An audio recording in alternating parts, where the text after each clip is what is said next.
Yo! Is anyone here today? How we doing? I just got back in from shoveling snow. It's getting real cold, finally, man. Canadian winters have been getting shorter and shorter over the last several years, man. This global warming thing, it might be real, actually. I might be too woke now. I don't know what happened. But I think this global warming thing might be real. It's crazy. But it's finally cold now. I think today's the coldest day that we've had all winter. I swear it used to get this cold in December, man. I swear I remember it getting this cold in December.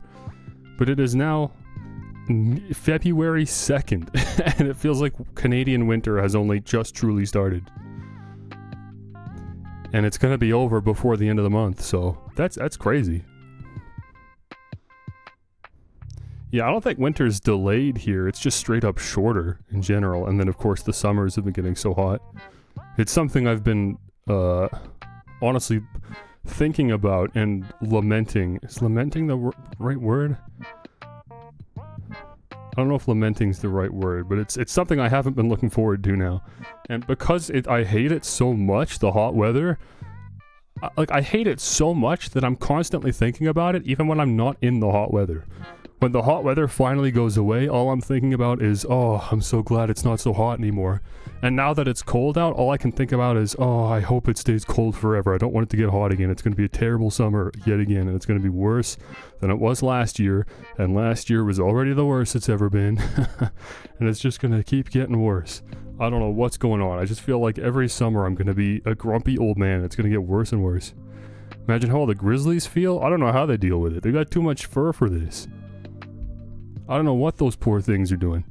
I mean, no wonder they've been getting so friendly with people over the last few years. I don't know about if you know about that, but the grizzly bears up here have been getting like naturally domesticated over the years. They're getting way too familiar and friendly with people. They don't really care anymore. They just kind of walk up and start rummaging through trash or trying to get into people's cars and stuff. They're not like dangerous. They're just becoming a pest now. There used to be like a you know a barrier between nature and people, but they just don't care anymore. They want food. They want to cool off, I guess. Maybe I don't know what it is. But yeah, they're just becoming big raccoons. Not that there's bears walking through towns and cities, at least not where I live. But you go over to British Columbia, where the bears are actually, you know, populated. Yeah, they just start kind of looking around at campsites and stuff, and they're like, "Hey, look at all that." They start hanging out. It's weird. Okay. What's going on today? I think today might be a no music day. And I honestly, if I'm being honest, I have nothing to show visually. I think this is the stream. I think it's just going to be a black screen. Tell you what, let me get a text source in here, at least, so that while I'm talking about stuff, I can at least type it out, so there's something on the screen. Oh, man, I should have given myself a few minutes to... just to calm down from being outside. Went and worked up a sweat shoveling snow, and then I just go straight into streaming.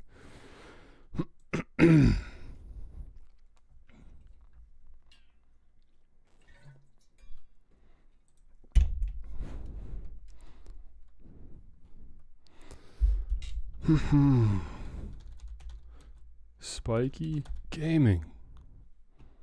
So when I change the font size, yeah, that's how we stop it from being blurry. I just got to do that.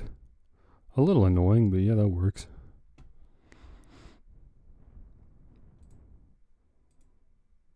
How do I center this? Yeah, that works. And then I'll just drag it over. Perfect. Make it blurry? No. Why would I willingly do that? Why you like this, man? Why you like this? You love scum and crust.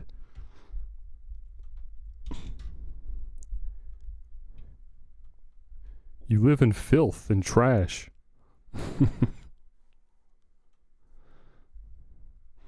I need to get my Reverb VST back. I need to download, I think it was Valhalla I was using. I didn't actually like Valhalla for what it's worth, because it's more of an echo plugin than a reverb plugin, and I know technically they're the same thing, but like, you know, there are plugins that are designed for reverb specifically, where you cannot audibly separate each echoed instance from each other.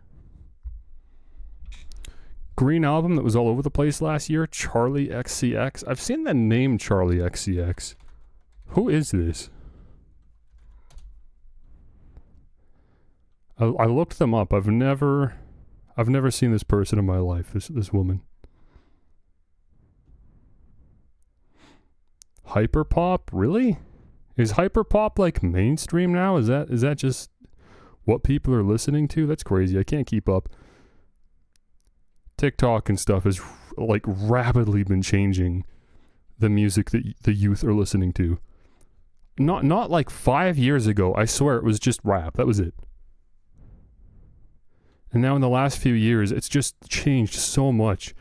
Like, I'll click on like a video of like a meme or something, and the music that's playing in the background is like really amateurly produced, like drums and bass line over like a vocal sample that I like recognize from Splice or something. So it's becoming increasingly common for someone to just throw something together, like some kid, and they just post it on TikTok, and now that's just a sound, and now it's everywhere, and people are listening to that rather than actual like released, licensed, distributed commercial works, which is really interesting. I'm not against that. As an independent producer myself, I think that's kind of cool.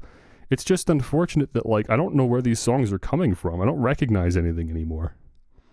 I think maybe people in general don't care so much about that anymore. Oh, here we go. Brat. Brat is what you were talking about. That's the album cover? That's crazy. That's the album cover? What? It's actually just like stretched. Like she wrote it tiny and then just made it a little bigger. It's not even like a clean font. That's so interesting. And I don't know if that reflects the style of the music. I'd have to listen to it. If it does, then I think that's smart. If it doesn't, and it's actually a really clean, they're actually pretty clean productions, then I don't really know what that's all about. That's really interesting. Oh, there's a version of her basically naked. Okay, that's cool. I'm just on Google Images, bro. I searched Charlie XCX Brat.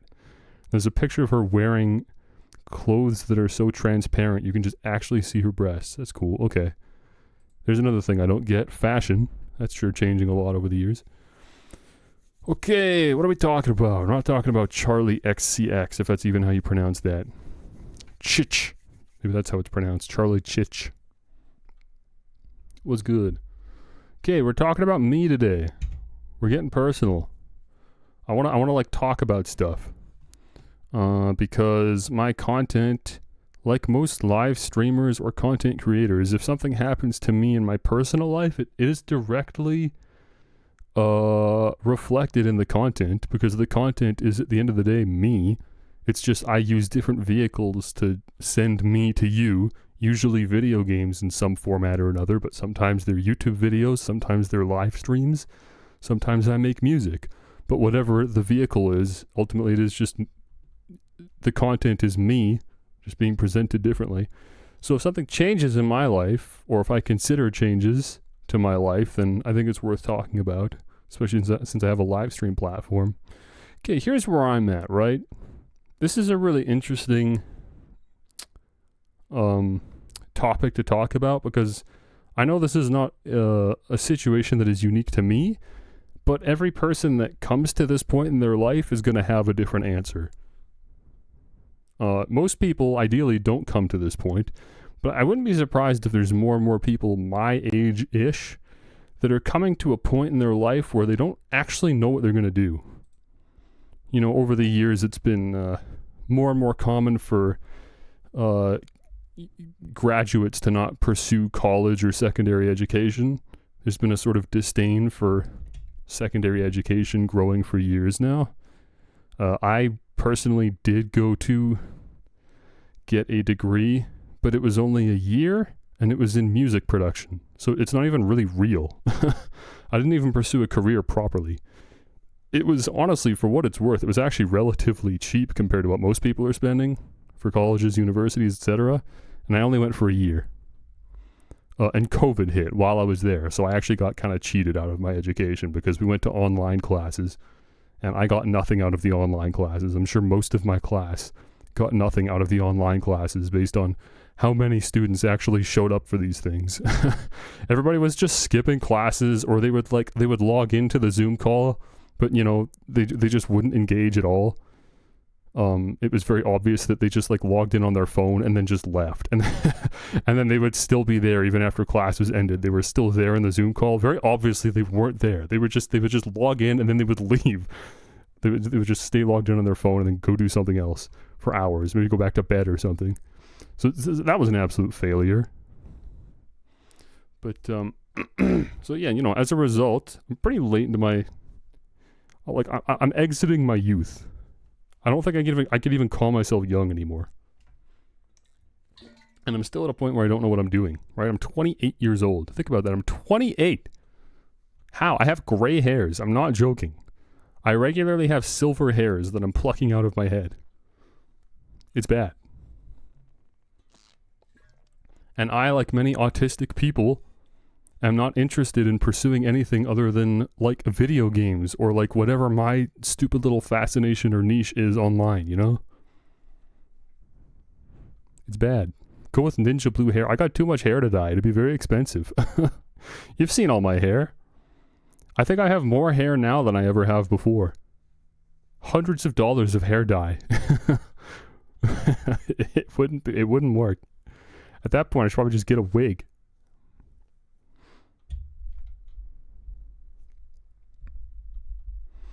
Okay, so here's the deal, right? My parents also very familiar with the fact that I'm doing nothing and not pursuing anything, right? I do have a job. For anyone that doesn't know, I do work. Currently, I work in construction. I don't want to work in construction. It's just where I've ended up after having worked exclusively in grocery stores for my whole life. I spent, over the course of 10 years, I worked in maybe 5 different grocery stores. I was never fired, but I just always got tired of working in a store because I grew to really hate the people I work with or hate the store itself or whatever. Or sometimes we just moved. We just moved cities and then I had no choice. I've never been fired from my positions. I've always performed well. And I genuinely like the work itself, but I always just really grow to hate the people I work with because I'm the only one that does like the work and everyone else I work with is just there to get a paycheck and go home. They really don't care. And so I was always picking up slack, and I was always really annoyed when customers would complain about stuff that could easily be resolved, or even other coworkers complaining about stuff that could easily be resolved if just someone else cared more. It's very mentally taxing to be in that environment all day. And so I'll go on breaks in between jobs as well, where I need to take months off of just work in general to reset my mind. And I'm told it's an autism thing, but doesn't make me feel any better about it. I wish that I could work through that. But anyways, I'm working in construction now just because that's the only job that's easy to land right now in Canada. Places are just not hiring, man. It's tough. Entry-level positions are hard. Even places that would require an education or a degree or whatever just aren't hiring. I mean, my brother is evidence of that, but you hear this story nonstop online. People saying, hey, I have a degree in this specific field and I still can't find a job in this specific field. It's really bad right now. So, I say all this just to I know I'm not unique. I know I'm not the only person in this position.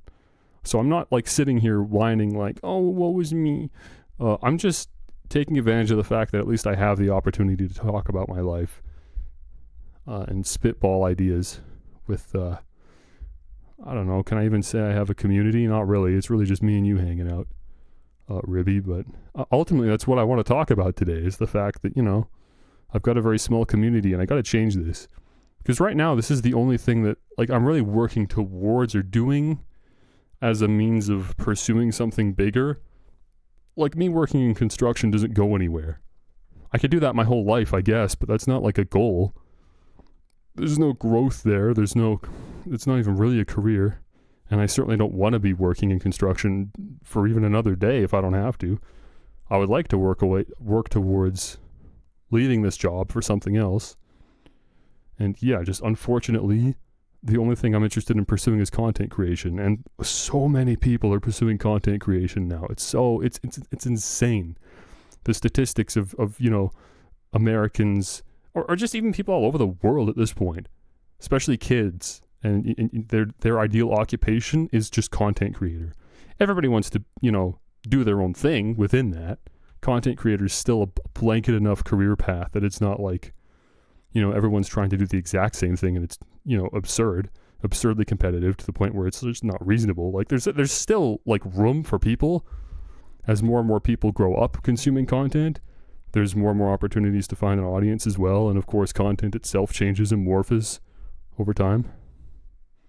Truck driving is where it's at. I don't know about that, man. I mean, we've been talking for years about truck driving going away eventually. Like, yeah, sure, today it still is, but for years we've been talking about automating transport. But yeah, I guess right now it's still a thriving business, especially in Canada. Truck driving's been big in Canada for eons. I don't know why we don't have trains. Like more trains. Of course we have trains, but like famously Canada has trains, but we need more trains. We need trains for transit first of all. And secondly, we just need more trains in general. I cannot believe how often we still have trucks. Anyways, totally off track. Okay, so let's talk about what I'm doing. What have I been doing?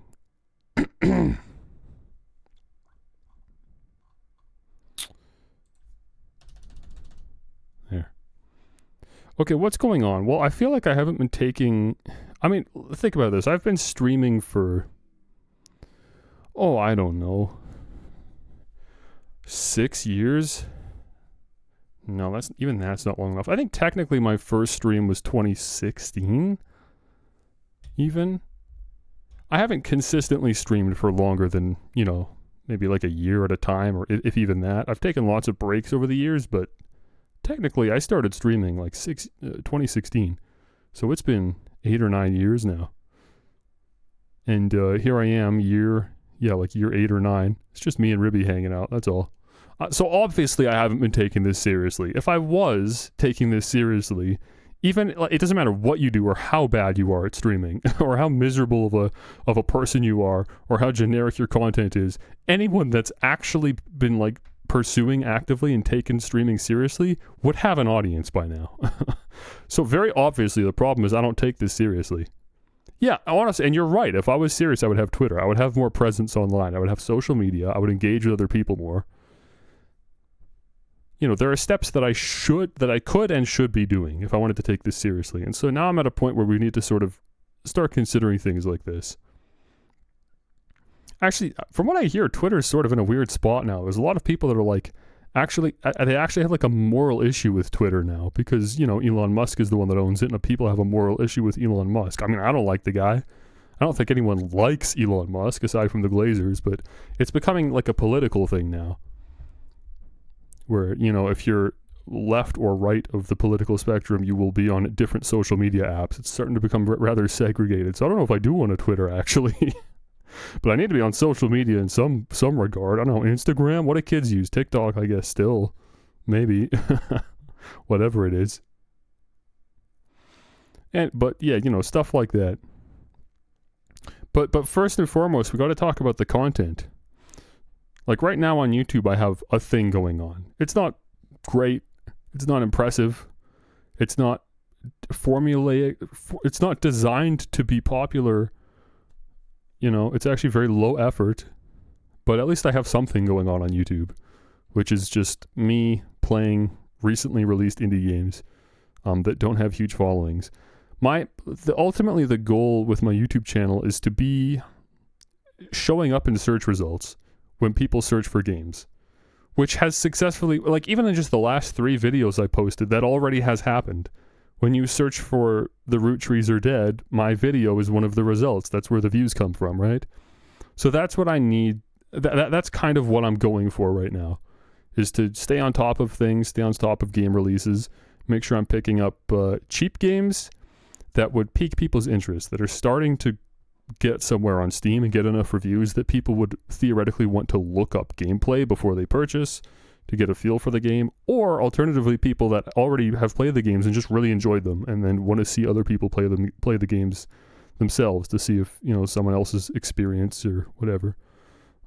That is something. It's not a huge opportunity for growth, but it's something. I could see me hitting my goal of 1,000 subscribers if I just kept this up. I don't think it's impossible. I don't know how long it would take, but I don't think that's an impractical goal. So at least that's something. That's certainly better than what's happening over here on Twitch. Because realistically, what are we doing on Twitch? Really, like, you are my only viewer? How would you even describe me and my content? What am I doing? Typically, Twitch streamers, you'd be like, oh yeah, he's he plays League and he plays Marvel Rivals, or he mostly hangs out, talks to chat, plays scary games. You know, like, you can describe what people do. What am I even doing? What have I been doing for years? What is my content? All you can say is that I play games. That's it. That's the only consistency. I don't even play like a consistent type of game. I just play literally whatever. You don't even know like what era the game's going to be from. Totally random. Now that can work for people. Actually, let's write this down. Let's take advantage of our makeshift blackboard here, whiteboard, whatever. What happens when I hit enter? Do we lose this? No, we're good. Okay, let me type in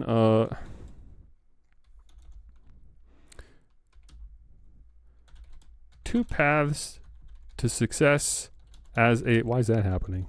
As a live streamer. This is not, the text is not doing what I thought it was going to do.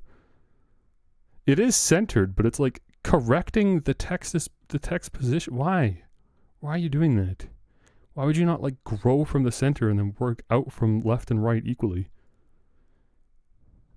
Just screen grab MS Paint. I honestly might. This is not working the way I thought it would. Okay. Yeah, good call. Good call on that.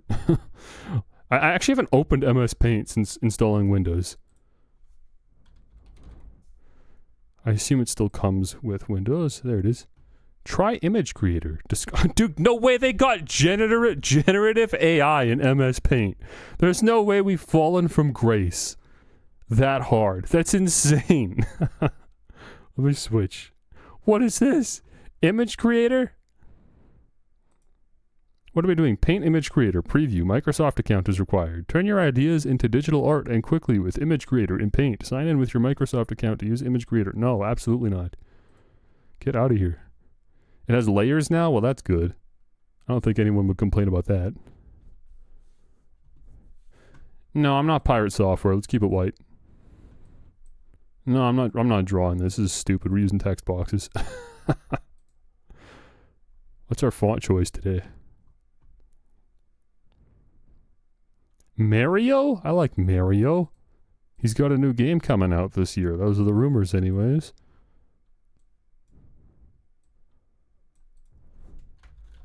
That's 20? Okay, that's good enough, I guess.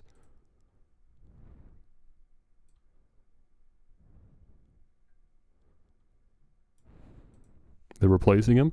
I actually watched a video from Steve Gaming yesterday, who went years without posting, literally, and now has recently come back with 2 videos. The first one was a video about Zelda, so I didn't care.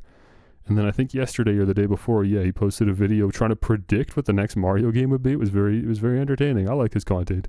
He's funny. Okay.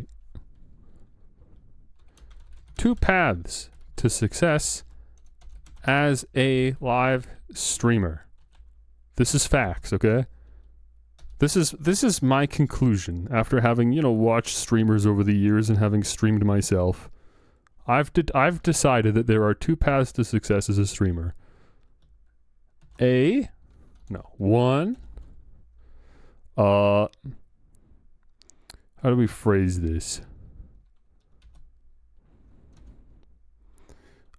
How do I phrase this? The content is the content, or 2, The content is the streamer.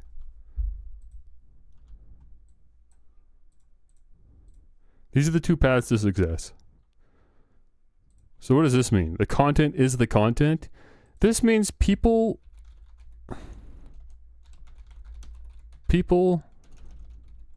tune in for what's being streamed. Let me italicize that. For what's being streamed. The content is the streamer. People tune in for who's doing the streaming. I think every successful live streamer can fall in these two categories. Every single one. There's no way there's anyone that is like making a living from Twitch that doesn't fall into one of these two categories, if not both. Very rarely someone falls into both, but at the very least everyone falls into one. Doesn't matter who you are. This would include, like, who are literal examples? First of all, like the hot tub streamers and stuff fall into this. There's virtually no content there. But sex sells, for what it's worth, right? Wait, hang on. I highlighted the wrong one. There we go. The content is the streamer. This is what I was talking about. The hot tub streamers fall in here. As not just them, though. I think streamers that just have, like, attractive personality falls in here. I think to, like... I would say, like Queso is an example of someone that fits this really well, because Queso really blew up. The reason he blew up isn't because he's playing horror games. The reason he blows up is because he overreacts to stuff. He is fat, which is funny. Fat equals funny. And he totally plays into it and is super, like, friendly with his community. He enjoys the banter. He leans into it completely. He's always encouraging of it. He has a really positive outlook and representation. He always has a really consistent stream of energy. I mean, he embodies everything that a good streamer does. The content is boring. It's just him playing horror games. Who cares, right? But he could be streaming anything. He doesn't have to stream just horror games. That's just what he likes to do. And it also lets him, like, scream or whatever, right? He could be streaming anything, though, and people would tune in because Queso is Queso. So that's an example of the content being the streamer. What did you say, Jay Schlatt? I think Jay Schlatt falls there pretty comfortably. Jay Schlatt is, like, very aggressive with his audience. That's not true. I think Jay Schlatt also does have a good mix of both, because he's also found a way to turn his audience into content with stuff like room reviews and Reddit reviews and stuff. But anyways, here's the thing, man. I'm going to mark this as red, because I personally don't think this is a path for me. You might like me, but I don't, like, my personality is not something that shines upon immediate contact. I think people only come to like me if they spend a lot of time with me. I'm not someone that is immediately personable and attractive, as in my personality isn't immediately personable and attractive, right? You have to take the time to sit with me, learn about me, the way I talk about things, the faults I have as a person, and my strengths as well.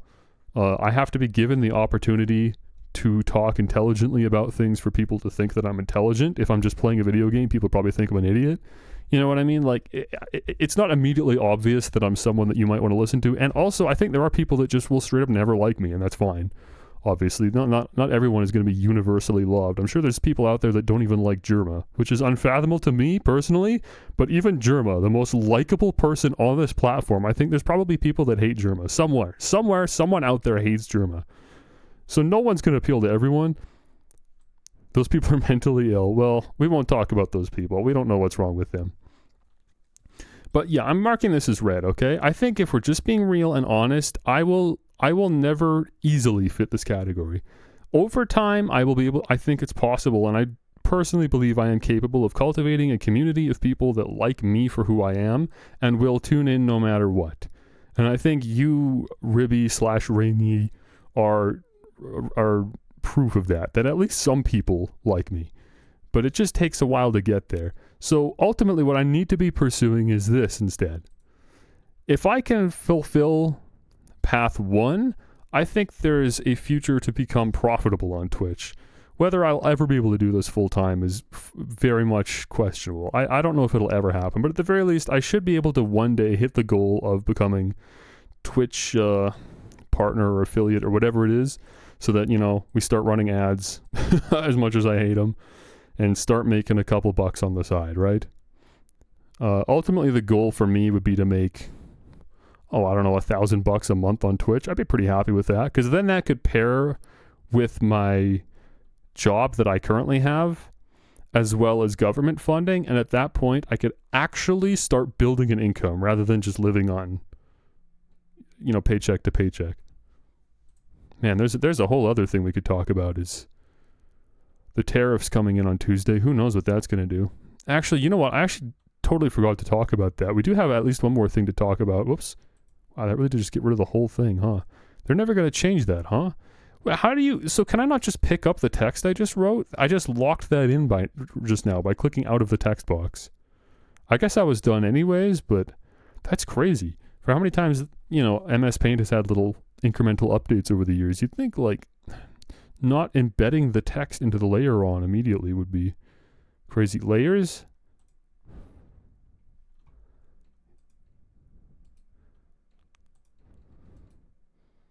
But can I edit the text? Even if I use layers, I can't embed the text. The text is now an image. It's now been marked in, is what I'm saying.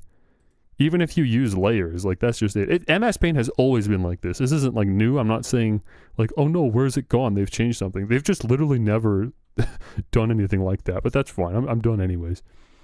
Okay, I wanted to talk a little bit about me personally again. I think the reason I'm even doing this stream and confronting this issue now with, my path forward as a live streamer is because my parents, especially my dad, are getting, I can't even say my parents, it really is just my dad. My dad is getting really annoyed with me and my approach to life as a whole. He is someone that is very, over the course of his life, he has become someone that is very proactive and preventative and prepared, if you know what I mean. He's the type of person, he says he wasn't always like this, but, now that he's, in his 60s or whatever, he's someone that likes to prepare for the future, take action today to prevent something going wrong tomorrow. But I am just completely the opposite of that. That's not going to change, right? When I was it's understandable if you've got a kid and your kid is a certain way and you're whatever, he'll grow out of it, right? I am 28 years old. This isn't really going to change anymore. I'm kind of done growing and changing as a person. You know what I mean? At this point in people's lives, really the only way you change who you are and your approach to life is by going through traumatic events. Something happens in your life that is truly life-changing. Something happens to you. But I just, of my own accord, I'm not just going to, really change my approach to life anymore. So yeah, I'm someone that doesn't like to prepare for things. I'm someone that just likes to go with the flow. I can only ever think about today. That's it. I can only ever think about today. It is so hard for me to care about tomorrow because it isn't tomorrow yet. It's today. How on earth am I supposed to care about tomorrow? It's not tomorrow, bro. I've always been like this, and nothing was ever able to change that about me. So, anyways, that's something that has become increasingly annoying to my father. So, and over the years, he's tried to talk to me about this. He's tried to change that about me, but ultimately he's finally given up and realized that there's not really anything else he can do. Because every time we have this conversation, he just gets heated and we just end up arguing and nothing happens. So he proposed recently that I go to counseling, which is something that we've never considered before. I've gone to a psychologist in the past regarding my autism, just to talk about life in general and consider my future. But that was back when I was, I think, 20 maybe. it was a while ago now. And that was, I can't remember what the situation was, but for whatever reason, we were able to connect with this person, this psychologist, and it was, I can't remember if it was just very cheap or if it was free, but whatever. It was just a very fortunate situation. So I was able to take advantage of that and talk about things. Ultimately, nothing really came of it, but it was nice at least to have someone to talk to about things, even if I didn't really grow from it, or even if she wasn't able to help me with anything specific. It was just nice to talk with someone. So I had a generally positive experience with a psychologist in the past, but it wasn't a productive experience. So at this point now, we're at a point where my dad has considered, not just considered, we're now currently taking action and looking into counseling. Someone I would go to talk to about where I am in my life as an adult and what I should be doing to change that going forward, how I can develop a goal for myself and work towards it practically, right? The problem isn't that I don't know how to do that. The problem is that I don't want to do that. Because again, the problem is I can only ever think about today. It is so hard for me to care about anything other than today. I basically, in order to get something out of going to counseling, I would need to find a counselor who not only understands where I'm coming from with my extreme apathy, but is able to convince me to care. I don't know what they're going to do. How could someone do that? How could a counselor convince me to care about things? Make sure the counselor's under 30 and hot. Yeah, you know what? I should have said that when they asked if I cared about the gender of my counselor, if I cared about a male or female. I should have specifically said, oh, sorry, yeah, I'll only talk to women. No, I said I didn't care because I don't. I just want to get something out of this practically, right? Anyways, I'm able to humble myself and give this a try, right? I'm not opposed to counseling. I'm actually super open to this. Even if I don't honestly think anything will come out of it, I'll still go in with an open enough mind. I'll be honest and receptive and hope that something comes, right?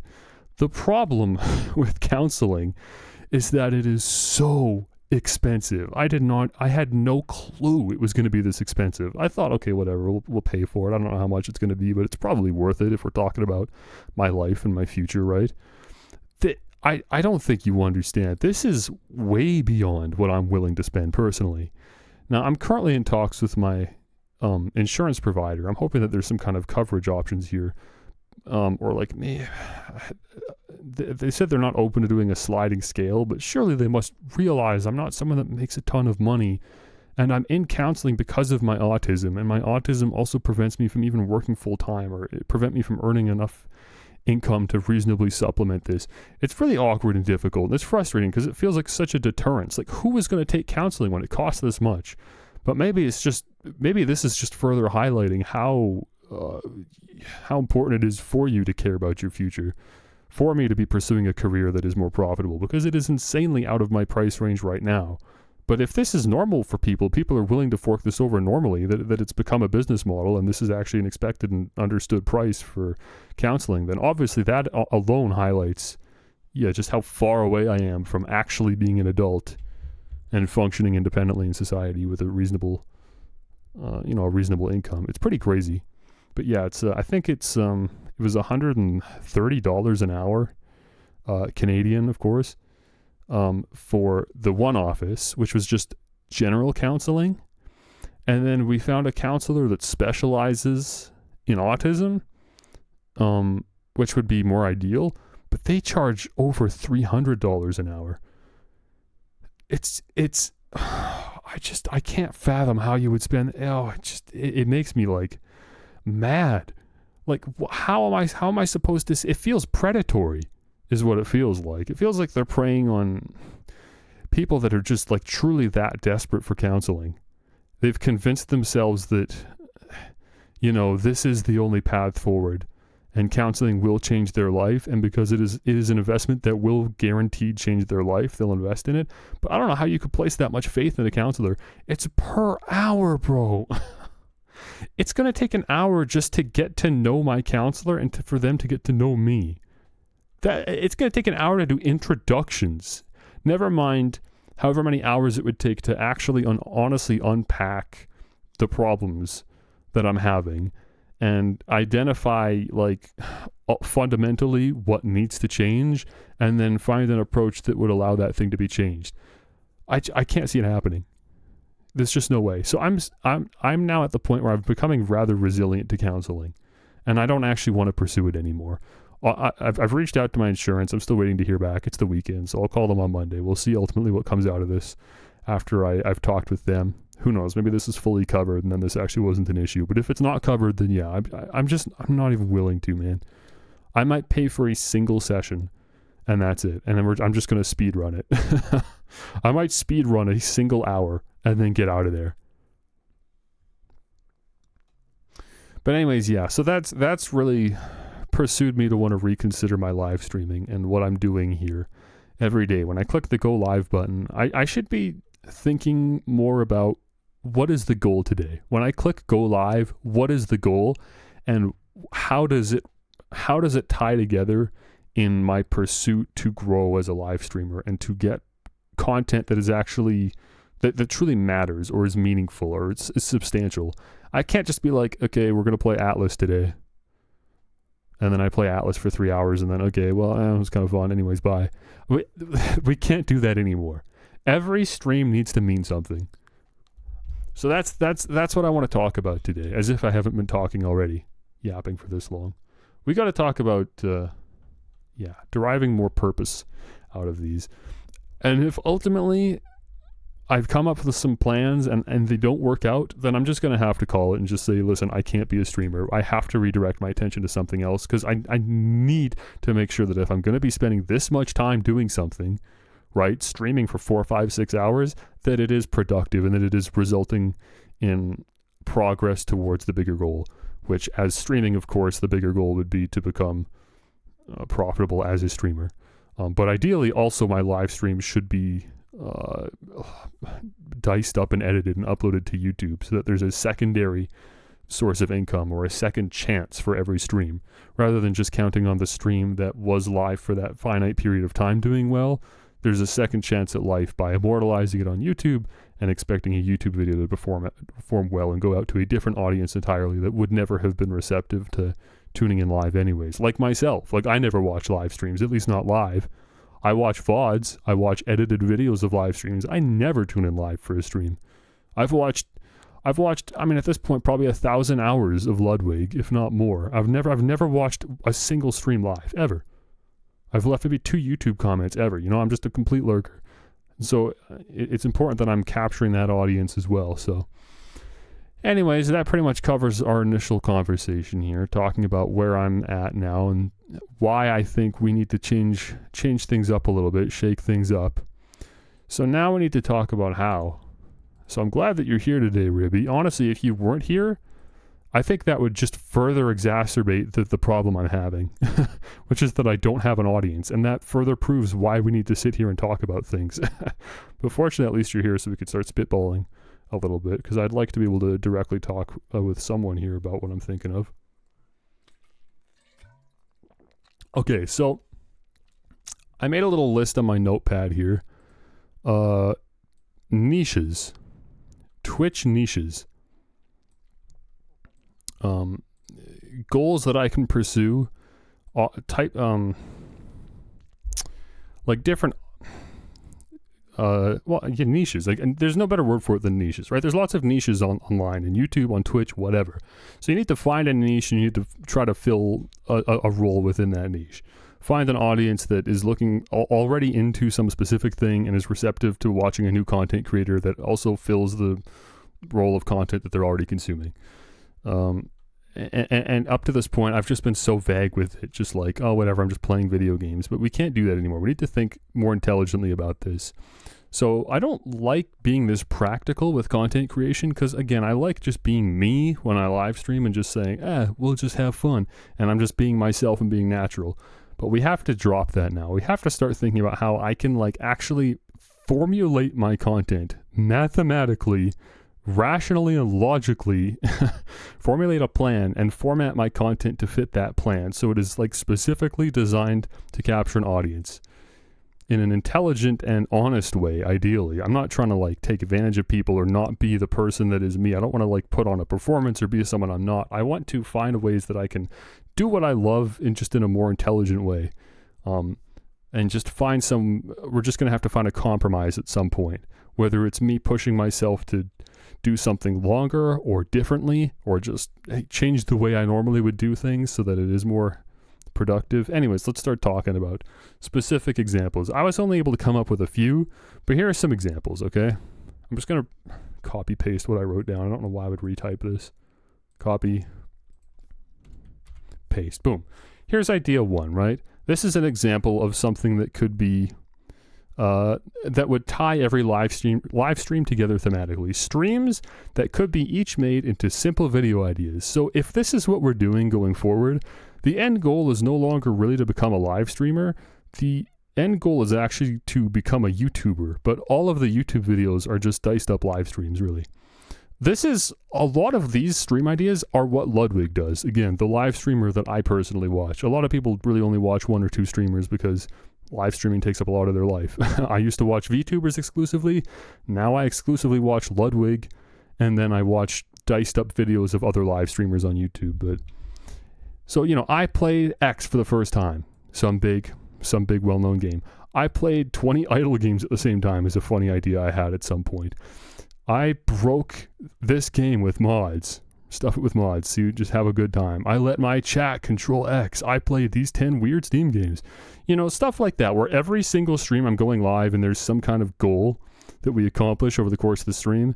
And after 4, 5, 6 hours, whatever, that would then be diced up and put up as a YouTube video. Every single stream, I should go live with the intention of that stream being edited into a YouTube video. And the YouTube video is ultimately the end goal. I think that is achievable. I'm not sure. How, on a scale of 1 to 10, how achievable do you really think this is for me personally? Do I have the personality for this even? Because I feel like you have to be in YouTuber mode when you're doing this. I feel like sometimes I'm just too chill, or my reactions are too muted. I don't know if this is a good fit for me. I think I might be able to come up with decent ideas. Maybe. I think I'm good at finding interesting games sometimes, but I don't know if this is a good fit for me. This is just a format that does work. This is a tried and true format that does work for streamers. These types of videos do well on YouTube, but I don't know if this is the avenue for me, truthfully. We could try it for a while, and I also don't know how long it would take for this to really pick up the pace, because again, the end goal here isn't even to really succeed as a streamer, it's to succeed as a YouTuber. So I have to get a lot of videos out, I think, before people start coming to these and regularly watching and subscribing. Who knows how long I would have to do this before I'm really even seeing results. On top of that, also editing needs to happen. I need to get back to video editing, and I'm very resilient to this. If you couldn't edit a full video out of Super Mario and wheel stuff, then doubt you're going to cut this. I don't actually know what you're talking about, wheel stuff. You mean the Swiss lock? The Pokemon streams? No. So again, the appeal here is that individual streams make individual videos, right? There would never be more. The video itself would only ever just be the one session. So it's not too bad. It'd never be more than, 5 or 6 hours of stream. And then I just cut that down into a video. That's what makes this more practical or more manageable than doing something like the Swiss Lock, where I think it was 6 or even 7 live streams that had to be cut down. That is just so much footage. It's very exhausting. I did successfully... Did you ever see that? Hang on. Did I ever show on stream the cut that I made?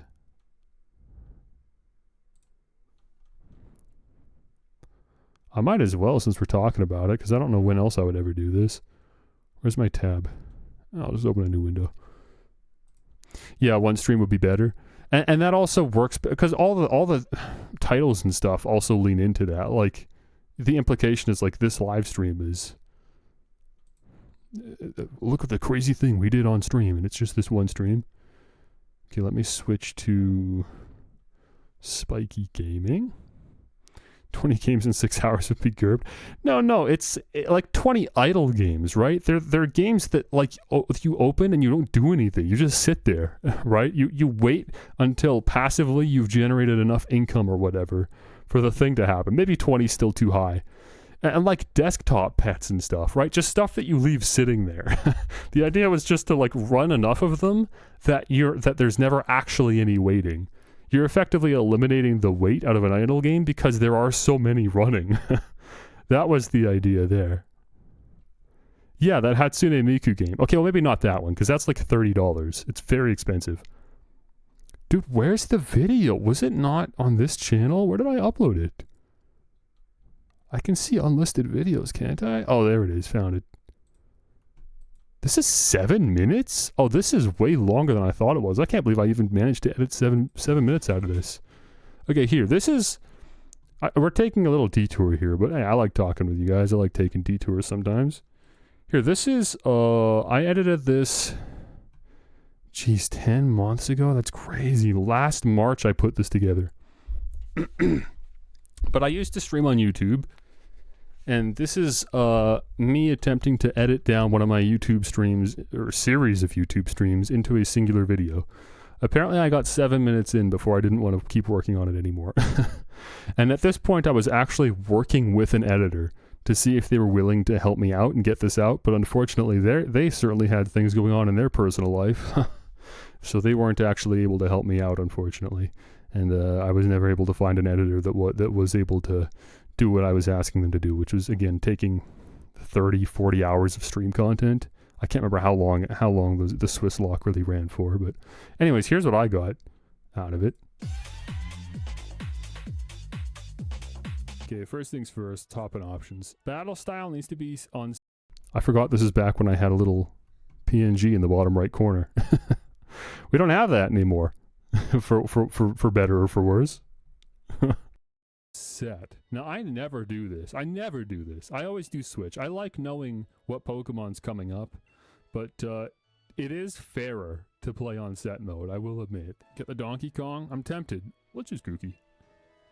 I like this little dude. It's soothing, like a nice long walk in the woods. What are you talking about? It's a monkey. Should I give Grookey a nickname? Yeah, actually, I would.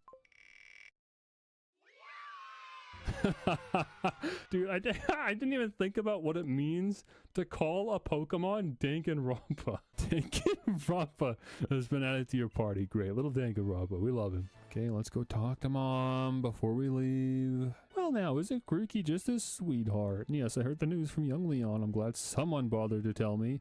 Well, I'm here, aren't I? Am I not standing in front of you telling you the news? Okay, is this it? Can we finally start the video game? I'm excited to start my Pokemon adventure. I hope there's no more interruptions.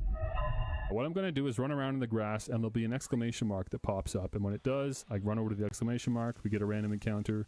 It's a Squirtle. Okay, Squirtle. So we get to name our squirrel. Man, I wish my brain worked faster. I watch other streamers and I'm jealous of how fast their brains work. Does that make sense? Female Squirtle. What are we going to get? Oh, The Walking Dead. Okay. What do I call Squirtle? What's the girl's name? There's a girl in The Walking Dead. What's her name? Clementine. That's it. There we go. Clementine. Okay. I'm good with that. Wait, that's not the start button. I'm just exposing myself. Look at all the look at all the pretty girls games. Do you remember these? I streamed these, you know? A constant collector of information. This Pokemon is very smart. Very strong is what it isn't. Okay, what's Blipbug's nickname? Bomb Rush Cyberpunk. So this is one of the games from last year that I missed out on and I felt terrible about because I made a point to play a lot of games that released last year, but I did not play Bomb Rush Cyberpunk. Oh, for goodness sakes, I got a Blipbug with boosted attack and cut speed. That kind of sucks. Oh, dude, we're playing on set mode. I forgot. That sucks. So I actually have to switch in now to Clementine. I have to waste a turn and get hit by whatever Rookity is going to use this turn just so I can switch to another Pokemon. Dude, that's crazy. That makes every battle so much harder. How am I going to even do this? Duh, the trees in Zelda look better than they do in this game. That's what people complained about before Scarlet and Violet came out. This was like the worst that Pokemon ever looked. Ignore all these Vulpixes. Here we go. Oh, it's a Caterpie. Might not have Dynamax as long as this hits. Yeah, there we go. Nice. Yes, I would like to nickname Caterpie. Thank you so much for asking. Peglin! Peglin was recommended to me via the Discord server where I posted. I asked if you guys have stream ideas. If so, shout them out. Level 19? Holy smokes, I forgot how high level they are.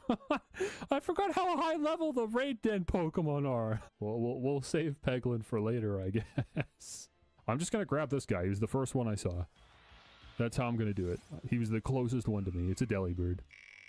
What stream am I definitely 100% doing because there's no way Delibird survives? Sam and Max save the world. This is a Pokemon... Delibird, sorry, Sam and Max, is a Pokemon that I'm going to bring with me every time I need to do like a gym battle or any other like stressful battle. So I can bring Delibird as like a sack Pokemon. If I need to like switch into someone, just so I can safely switch into a different Pokemon. You know what I mean? Who's it going to be? It's you. You're the first one I saw. It's a Tympole. Viewfinder. Viewfinder was one of the Game of the Year contenders last year. Not for the Game of the Year category at the Game Awards, but for the Indie Game of the Year, and I think it was Games for Impact, so it was a double nomination. Is it with cringe dialogue? That's the one thing that was keeping me from just like insta-buying Viewfinder. I let the reviews come in, and people said, actually, the game's cringe. Here, you can get contact lenses. Change your eye color completely. Can have fire in my eyes. Just black them out entirely. Make me look dead inside. Or there's this one. I mean, that's the aesthetic of the wheel that we're spinning. Maybe that's what we should do for the Swiss lock. Let's go, maybe this one. Medium and wavy. There we go. Okay, so what we're currently doing is we're going to the stadium in Motostoke, not to do a gym battle, but to register for the gym challenge. And for some reason, registering for the gym challenge is also its own event that like the whole world is invited to attend. I don't understand it. Now we have to enter the number that's going to be on the back of our uniform. 69, duh. Okay, do you think that you might possibly not be the first person to choose 69 for the number on the back of their jersey? Do you think there's a chance that maybe literally everyone that's ever streamed this game ever has also done the number 69, if not 420? Just do you think there's a chance, right? Definitely the first? Okay, fair enough. Gonna go down here. Oh, right, you can fish here. That means I can catch a Pokemon in Motostoke. A Magikarp. Classic. Very good, very nice. Very swag, I like it. Oh, right, I forgot Blipbug evolves like really early. And we have a Dottler. Alright, well, our worthless Magikarp hopefully won't die before it's not worthless. But in case it does, let's find out what stream it's going to represent. Lil Gator game. This was another one recommended by you guys. I'm gonna call Magikarp Gator, I guess? Well, I'll say Lil Gator. I like Lil Gator. If we got an adamant Magikarp, I'm gonna lose my mind. What? I got an adamant Magikarp? That's not, listen, I don't wanna, you know, call it too early or anything. This might be the run. Okay, there you go. So that was, I think that was basically just the first live stream, or just about the first live stream, cut down to 7 minutes. So that's a good pace, because I think there were 6 streams. So that would have been a maybe hour-long video tops. And even then, I probably could have cut more out. Like Dottler, I don't think, or Blipbug and Dottler didn't like come into play. Bomb Rush Cyberfunk didn't end up getting killed off in the run, so I didn't actually have to play Bomb Rush Cyberfunk. So that didn't really matter, I guess. I really only needed to include the Pokemon that actually, resulted in me playing a certain game. And there would have been an intro too to the video that would have just been dubbed over in post, explaining like what the Swiss log is. Is the 10-minute thing still a thing on YouTube? Are you talking about how videos had to be 10 minutes if you wanted to get a considerable amount of ads or something? I seem to remember there being something where, like, if your video was under 10 minutes roughly, you would just get considerably less money for it. I have no idea. You couldn't ask me. I really don't know. Recommendations and stuff. Well, that's definitely not true. Because random videos get recommended randomly all the time that's way less than 10 minutes. But there's still probably something related to monetization where there's like you benefit from additional ads by hitting a certain point. I don't even know for sure though. That's just speculation. But there's certainly many content creators that thrive with short form content, so it doesn't really matter, I guess, too much. I wouldn't place too much weight in it, at least not until I've had direct practice and I've experienced directly the difference it makes, I guess. But for now, I don't even think I can really entertain that. I will say though that there's certainly, like, if you can make a video that is an hour long, that's obviously going to do way better for you than a video that's 10 minutes. Like, you will make that much more money, assuming people watch it, assuming you're running ads on the video or whatever. If we want to talk about maximizing profitability from YouTube videos, then that's its own topic, I guess. But I don't really want to get to that point yet. I don't think I need to get to that point. 30 minutes is the sweet spot. I mean, I don't like clicking on videos that are... No, it totally depends on the content, honestly. Yeah. No, I don't know. It just totally depends on the content. I'll gladly watch entire playthroughs of games that I actually like watching, like 3 or 4 hours. And it's like a live stream that was barely edited, but I just like the game and I like watching people's reactions to it. Sometimes I'll do that. I'll throw it on while I'm at work just so I have something to listen to, even if I'm not watching the video. But like a random topic that I'm not even that interested in, and it's like 20 minutes, I'm probably not going to watch it. At least if it's short, like 10 to 15 minutes maybe, but you start getting to that 20, 30 minute range, it's like, I'm not even that interested. Okay, anyways, I think we've talked about this concept enough. This is good, right? This is something. I don't know if this is for me. I shouldn't have shown that video. We just totally derailed what I was talking about. Now I have to try to get back to this. Why did I do that? I'm so annoying. Okay, streams that could be each made into simple video ideas. So what are we looking at? Maybe like a 3 or a 4 out of 10 on this one? I think I could pull it off, but ideally, yeah, I find an editor if I'm going to do this, because this would be resulting in regular videos. These aren't even just once in a while. I mean, every time I go live, unless the stream bombs and I just don't think it actually worked out as well as I did, theoretically, every single time I go live, that should be then edited into a video. So if I'm streaming every day, that means every single day there's a video, which wouldn't be happening, but there would at least be a couple a week, I think. So the streams each would have more value to them. So there would be less of them. There would be more planning going into them. And then in between the streams, I would be editing out a video. So there would be 2 or 3 streams a week at most, but probably just 2 streams if we were going to do this. But that is an option. That's our first option. That's one of the first things I considered because, again, I personally do watch content like this on YouTube. I've seen it is very successful. It is a tried and true formula. Whether that is the route for me, I do not know. Okay, come on now. That's just silly. Let's stretch this out a bit. Okay. Games that would take multiple streams, but the condensed video would appeal to enthusiastic communities online, following the format of I finally played Deltarune, Hollow Knight, Half-Life, Ocarina of Time. It's an insert some other game here. I don't know, Undertale. Stuff like that. Stuff that like fans of those games would specifically enjoy watching someone play through for the first time. They don't even really care about me. Those types of videos just go off. GTA, honestly, that would work.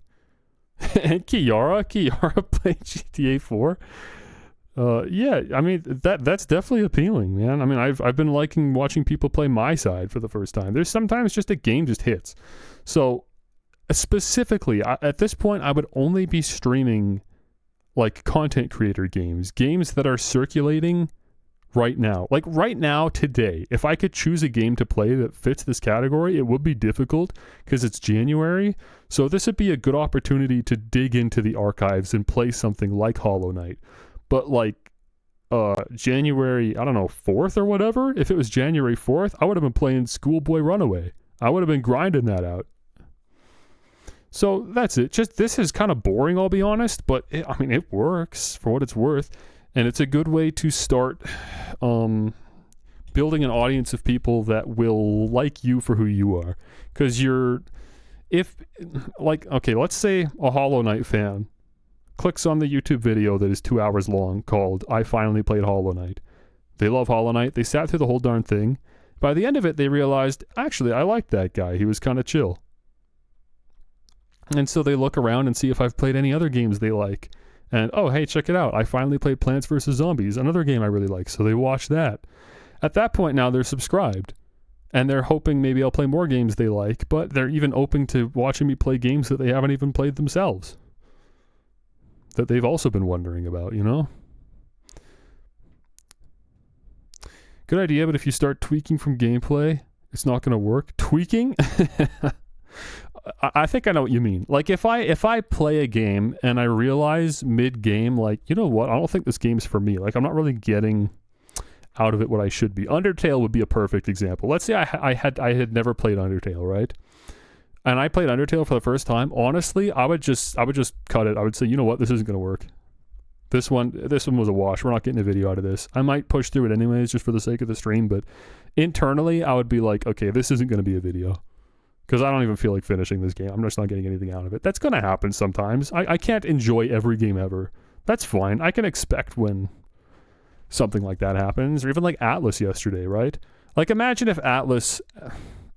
you don't really have to imagine. I'm sure Atlas does have a pretty big following online. Honestly, Atlas could fit this format, right? The furries would love it. But yeah, I just didn't really get anything out of it personally. Again, I didn't even dislike Atlas. I would like to go back to it on my own time and at least try to get the rest of the achievements. While it's still achievable, because it doesn't seem like it would take more than a couple more extended sessions. It should be done. But yeah, that'd be an example of me being like, okay, well, hey, I tried it, but yeah, we'll just put a bow on that. Here's the thing, right? There's infinite video games out of it. I'm never going to run out of games that would fit this format. It's fine if some of them flop once in a while. So I think that's fine. I think this is a format that would work. I think Half-Life, for example, just looking at this list of 4 games, Half-Life is a shoo-in. I'm going to like Half-Life. I already know that. There's nothing to deter me from enjoying Half-Life. And a lot of people, I'm sure, that are into the Valve cinematic universe would enjoy watching me play Half-Life, especially because I've played Portal, so I'll be able to draw parallels between different Source Engine games, I guess. Maybe see how they connect lore-wise. I don't know, because I'm sure there's some connection somewhere, is what I've heard. Anyways, there's something there. But yeah, again, this is me sort of foregoing just trying a random indie game that I feel like playing. I'm specifically just going out of my way to play stuff that's popping off. But okay, that's an option. And we agree that this is maybe more fitting for me, and that I personally would maybe be a little bit more successful doing this than the previous idea, right? I feel like it's okay if I'm not... Like, first of all, there's less thought that goes into it again. Or less thought that goes into, like there's less, like, workshopping or thinking of ideas, which I like.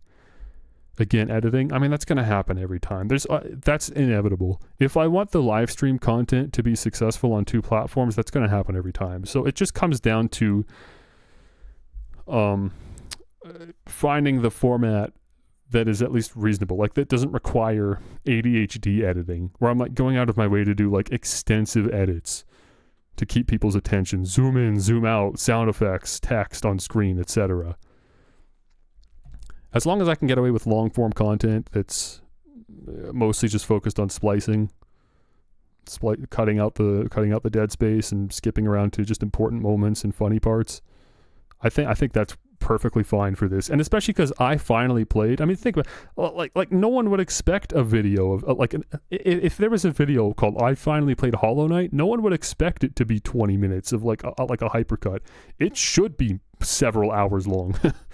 And so at that point, I think the type of person that's willing to click on a video that's 2 hours long, they don't really care. I don't need to keep their attention. They're getting what they wanted already.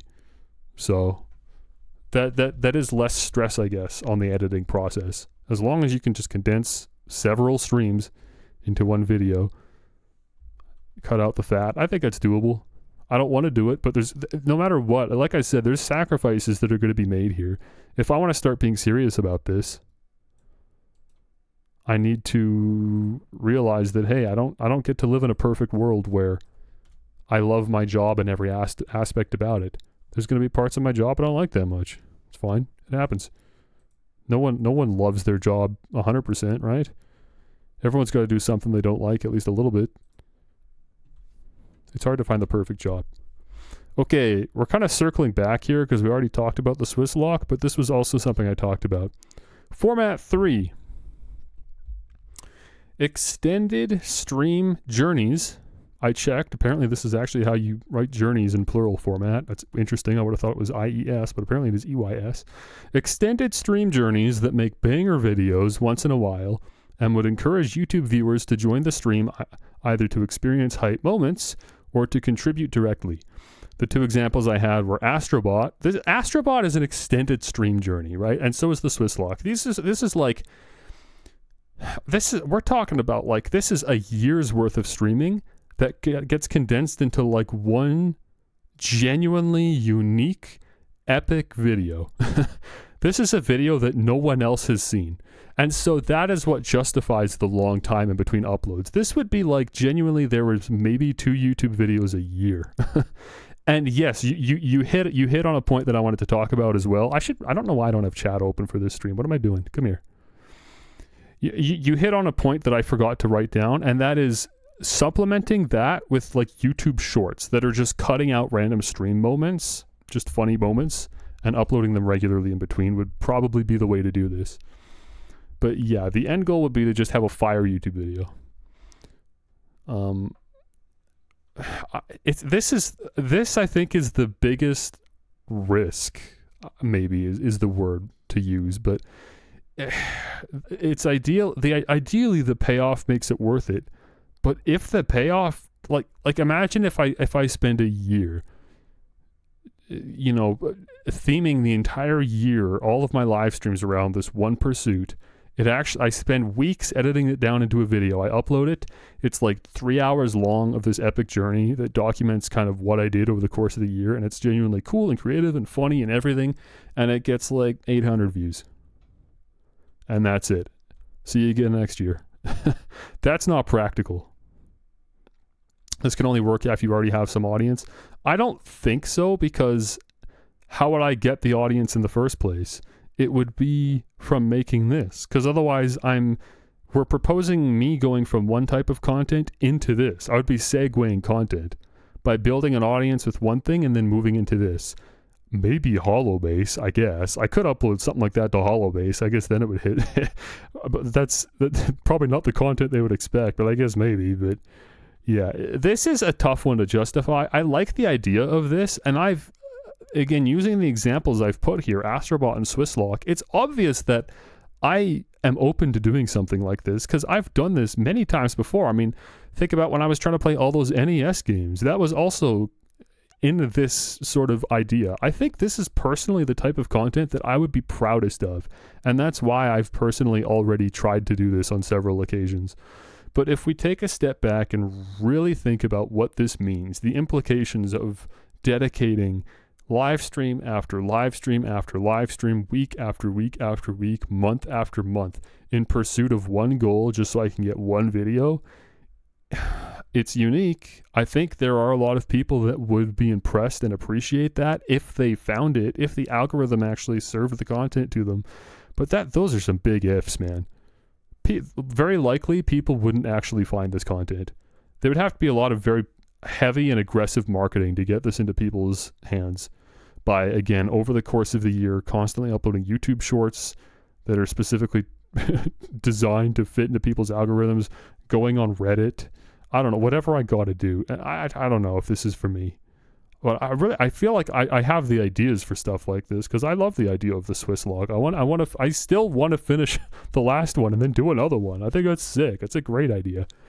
But yeah, it's asking a lot from my time, which I don't think is something I can afford right now. But I still wanted to throw this out, just show where my head's at when it comes to trying to come up with content ideas.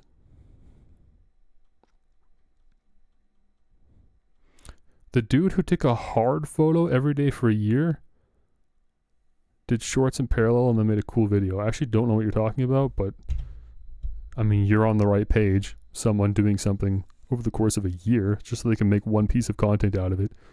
But then, yeah, if you can do YouTube shorts over the year to supplement that, it works. I don't know why I'm not already doing YouTube shorts other than, I guess, just, video editing. But, I mean, realistically, I could be making shorts out of a lot of moments from my streams, I think. Like me talking about pirate software could probably be a YouTube short just because people like drama and they'll click on it.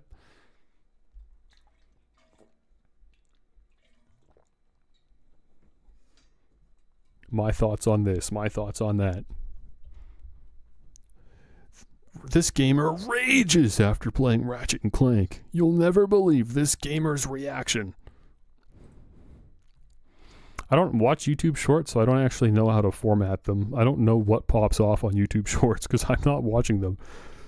I'd probably have to do some market research first. Need a Stream Deck button that saves a stream timestamp to a text file. I don't think... The problem is I'm not content brained enough to do that. Like, I can't, in the moment while I'm live streaming, think, hey, that's good content. I'm glad that happened. Sometimes I think that. But really, that only happens when, like, something funny happens in the game. Something unexpected happens. Because then I'm thinking, like, hey, that was funny. Because I'm actively laughing right now.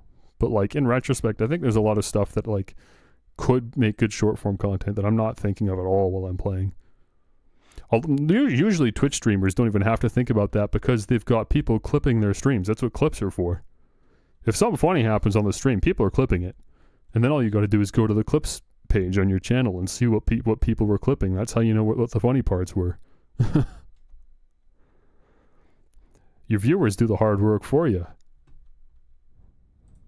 Okay, what was next? Ooh, you're gonna like this next option. You're gonna love this next one. I don't know if you can tell that I'm being sarcastic. Honestly, if there was one thing on this list, like one type of content I could pivot to where I might actually lose you, this might be it. Exclusively stream Nintendo games! Nintendo! Embrace depraved man-child soy boy life and always play the most recent Nintendo games day one. Play older Nintendo games for the first time when waiting for new releases. YouTube videos would simply be condensed versions of the streams. That's it. We just fully commit. I already try not to swear and stuff on my streams.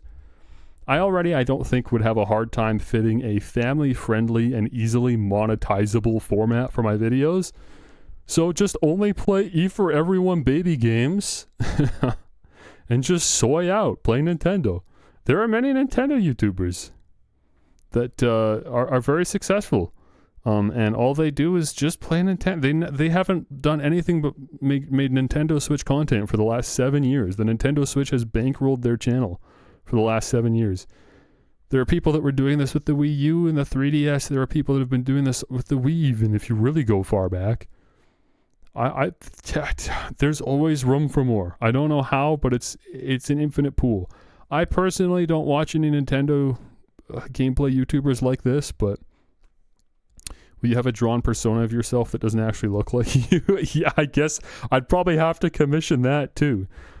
Some like anime-esque picture of me with like just brown hair and glasses. just claim that that's me. But in reality, I'm 1,000 times uglier. And I drew it myself. Yeah, I don't know. Obviously, I don't like. I wouldn't be proud to do this type of content, but I don't think this is entirely impractical. Especially with a new console coming up, right? That'd be a great opportunity to start fresh. I think if I was going to do this, I would want to use my time now, over the next just couple months, playing a lot of games for the first time that, like, a Nintendo YouTuber would be expected to have already played, right? Like, if I could not call myself a Nintendo YouTuber if I had never played The Legend of Zelda Breath of the Wild and Tears of the Kingdom, and I would have to claim that they're like some of the best games that I've ever played. I'd have to be like, oh yeah, they were 10 out of 10. I love them. I love Zelda. I love Legend of Zelda. So I'd really, really have to, bite down. I might even have to lie to myself. Because you also, if you're going to be a Nintendo YouTuber, you also can't be critical. You cannot be critical of the games you're playing. You have to just sit there and consume your slop, and just, even if you're not having a good time, you have to pretend like you're having a good time. You have to look for things to enjoy and just pretend to look over, faults or problems. I feel like this, I don't know if I could do this, man. I feel like I'd have to be so dishonest because I am critical. I have problems with games, And I'd have to just specifically not address them, because the moment you start criticizing the Nintendo game, you're losing the audience. You got to just sit there and pretend like this is, like, Nintendo can do no wrong, and every Mario game and every Zelda game is a 10 out of 10, every Pokemon game, whatever. But it's possible. I wouldn't be proud of it, but it's possible. There's an avenue here. Get some SSRI. I don't know what that is, and you're going to be cool with doing this. Anyways, again, just spitballing. I'm not saying I legitimately want to do this. We're just talking about potential futures here. That's one of them, for better or for worse. Depression meds that make you soulless. Med myself?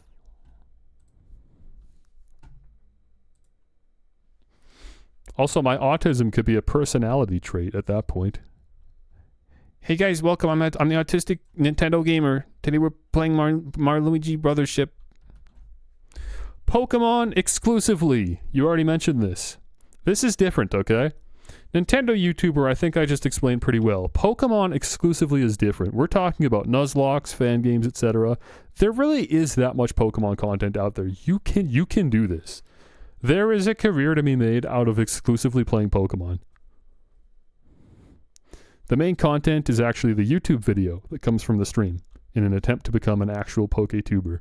So although I would be live streaming Pokemon, ultimately the only reason I'm live streaming Pokemon is to try to get some content out of the footage that would eventually be made into a YouTube video. But yeah, ultimately the pursuit would be to be a YouTuber. This is not the same as being a Nintendo YouTuber, because I don't have to pretend to like Pokemon. I love Pokemon. And I can intelligently talk about and criticize Pokemon and encourage thoughtful discussions. That's not really a problem. I actually watched a bunch of some dude who had, I don't know, some turtle avatar. I couldn't tell you. I'm not too familiar with the PokeTuber universe myself. I've seen a handful of Small Ants videos.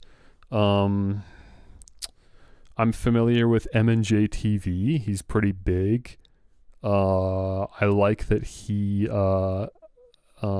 is honest. I mean, I look at someone like M&J TV, who's a pretty big Pokemon YouTuber, and that's what gives me confidence that I feel like I could be a PokeTuber, because he is critical of Pokemon openly. He'll straight up talk about, like, hey man, this game sucks. He'll be like, here are the problems with this Pokemon game, and that will be the YouTube video, is him talking about all the problems with this Pokemon game. And he's got millions of subscribers.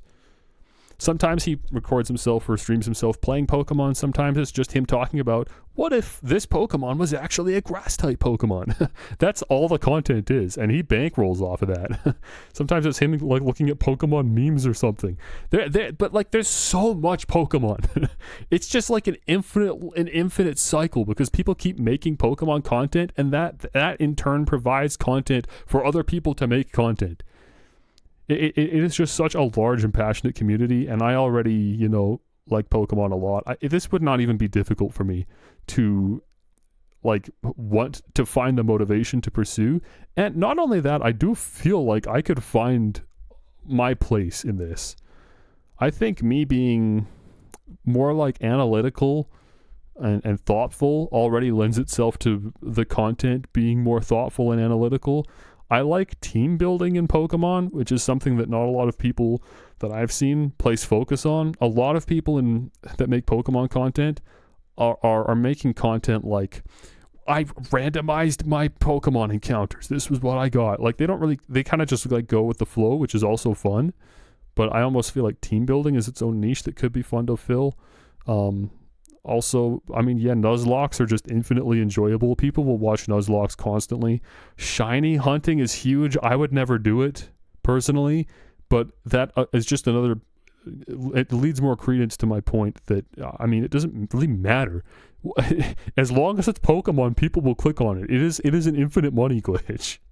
People love Pokemon, and I love Pokemon. If I was as obsessively, like autistically obsessed with shiny hunting, like some people are, I mean, yeah, I would tell you it doesn't matter. I just love watching people shiny hunt. Fortunately, that's not me. I'm not that far gone. I'm not that brain rotted, but there are people that are. I'm like super against shiny hunting. I just don't get it. But, you know, I don't know. I just feel like there's lots there. There's lots of Pokemon games. There's lots of Pokemon fan games, like the Too Many Types mod you were talking about, like the Pokemon Fusion game. Those are some of the more popular ones, but there's constantly new stuff. And not just Pokemon, but also there's like Pokemon likes, like other creature catching games that come out all the time. I mean, Beastie Ball came out a couple months ago. That's Pokemon adjacent enough. And then that also gives me the opportunity to play indie games and still scratch that itch. There's always people making creature collecting games on Steam. So paired with whatever Pokemon content I'm making, I could also find a way to go out of my way and shout out some cool indie games on Steam and stuff. Did you buy that new Gardevoir sex doll Nintendo put out? It's crazy that you're not asking me if I've seen it. You're asking me if I've bought it. I don't know what you're talking about. I do not keep up with Pokemon merchandise. As far as I know, I don't own any official Pokemon merchandise. The few plushies I own might be officially licensed. I'm not sure. I do own a couple Pokemon plushies, though. One of them was fan-made. And then the other two I just picked up from one was from a Walmart, one was from an EB Games. And that's all I got. It's life-sized. Is it like the Lucario? Because, I mean, I remember maybe a year or 2 or 3 ago, I can't remember, they made a one-to-one Lucario plushie that they were selling at the Pokemon Center. Everyone was sharing it online because the photos they had to promote the thing were like very unhinged. like it was like a woman like just living with her Lucario like it was an actual person. It was very strange. Okay, well, I might as well look it up since we're talking about it. What do I search? Gardevoir Pokemon Center plushie.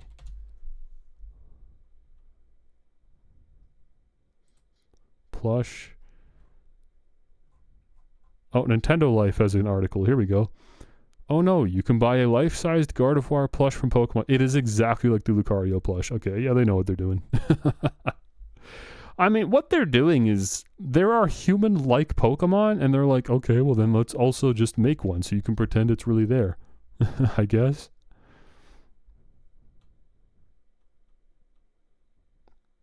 I don't like it. I don't like how it looks. I mean, I'm already not a huge fan of Gardevoir. I've never really liked Gardevoir's design much, but this is also just a little derpy looking, even beyond that. They had to put in a lot of work to make her actually stand up, huh?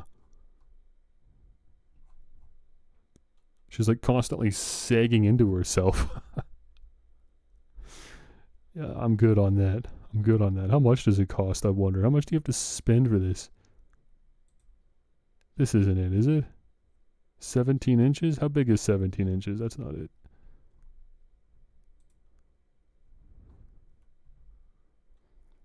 Oh, here we go. $320 USD. Dude, that's like $500. That's so expensive. That's as much as the Switch 2 is going to cost. Well, it might cost a little bit more than that. That's insane.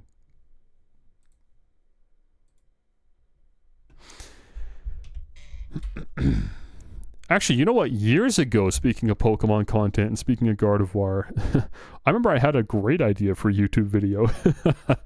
Back when, like, I think it was really starting to become popular on YouTube to make videos like, I can you beat Pokemon with just this or just that?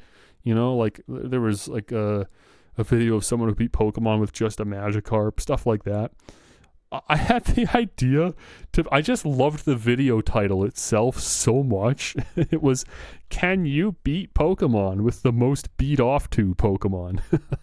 And I went to Rule 34 and I looked at the 6 Pokemon that had like the highest amount of art on the website. And then I tried to beat Pokemon using just those. So the team was like Gardevoir, Lucario.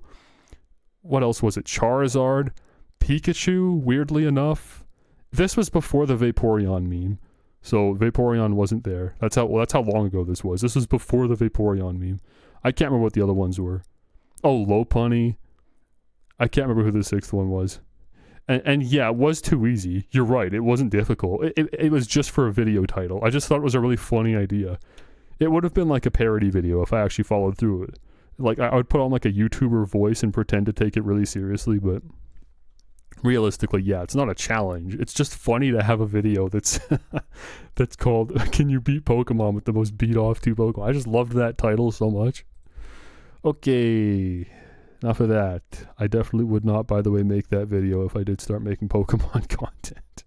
You'd have to still keep it fairly PG, even though it's going to adults mostly, because Pokemon content isn't really going out to kids. A lot of PokeTube is just for other man children like me that are just obsessed with Pokemon. Guys and gals in their 20 to 30s that are just hopelessly married to Pokemon and they'll never escape. Oh, this is a long one, huh? Okay. Opportunity, what are we on, like 5 now? I think this is the 6th one. I think it's the 6th one. Let me get some water. Fully commit to achievement hunting or 100%ing one game at a time. Through thick and thin. Speedrun type audience on Twitch is down for that. And the YouTube videos would slot into the I got every achievement in X and it was brutal category. Would likely be trending or popular indie games in an attempt to be the first on YouTube to do it. Alternatively, retro achievement hunting games that don't already have YouTube videos would work. So, yeah, I mean, there's been, especially in the past year, I think, I've seen a huge increase in people making videos out of getting like the platinum trophy for a game on PlayStation or getting all the achievements on Steam for a game. I got every achievement in Red Dead Redemption 2 and it was horrible. I got every trophy in this game and it sucked out my soul. Yeah, those are going really well on YouTube, and I already really like achievement hunting, so I could just fully commit, and that'd be my videos. I was watching a guy called Shawnee Do for a while who was doing this. All of his videos were you know, they had just the same format every time, and every single time it hit. So yeah, I mean, I would just go out of my way to like search a game on YouTube and see has someone done this, and if I can't find any videos on it, then great, we got a banger. Again, 10 stream. Yeah, this is a lot of this is like a long journey. This is not like daily YouTube videos. This is I post a video maybe twice a month. But as long as the videos are doing well and I'm having a good time, then I think that's fine. And again, you got to pay attention to what I wrote at the top here. Speedrun type audience. Hang on, I can't highlight, can I? Can I just get like a highlighter? Let me highlight. Brush, calligraphy, airbrush. Marker maybe, and then we go like this. Kinda, yeah, that kind of works. How do I make it bigger? I want to make it nice and fat. Can I not do that? It's okay. Look, speedrun type audience on Twitch is down for that. I'm not joking, bro. As long as I go to the right categories. Oh wait, you're right. There is a oh, dude. Okay, we're cooking. Now we got it. It's still not perfect. It's not like great as a highlighter because the black's not cutting through. We're learning. What else can we do? Airbrush? Absolutely not. I swear there was a highlighter tool on the last version of MS Paint, the Windows 10 version. Like it was called highlighter or something. I guess this is what I got is the marker. Okay, look. There are people on Twitch that browse the categories on Twitch, and that's how they watch their content. They're not looking at games, they're looking at the categories. That's something I don't really take advantage of. Today's categories are blind playthrough and backseating allowed. So obviously I'm not putting a lot of thought into my categories because neither of those apply to what we're doing today. So my stream categories would be achievement hunting, completionist, etc. There are people that target that. I mean, even when I played Super Mario World, I remember somebody came in and they were like, so you going to get the rest of the achievements? The answer would be yes. That is what I'm going to do. I'm going to stream the whole darn thing just because why not? Because otherwise I'm just playing all day silently to myself. I might as well stream it, right? It's like a why not thing. So this once again is me not really pursuing streaming. This is me pursuing being a YouTuber if we go this route. Now, what I like about that, though, I think this is going to be the easiest videos to make because the editing doesn't have to be anything other than just splicing B-roll together. We're not splicing the streams down. It's just B-roll. And then I write a script and I just read the script and then I just edit B-roll to fit the script and then that's it. That's honestly probably the easiest, like, thoughtless video editing. Because, yeah, there's no, like, trying to cut to funny moments or trying to cut out the dead space, and it's not like super, as long as there's just movement happening, as long as there's gameplay happening, you're already fitting what needs to be said. All the thought goes into just the script writing. And I certainly don't have a problem audio editing. That's easy. I almost like audio editing sometimes. Good luck remembering everything. Now that's the catch. You're good at this, by the way. You're a step ahead of me constantly.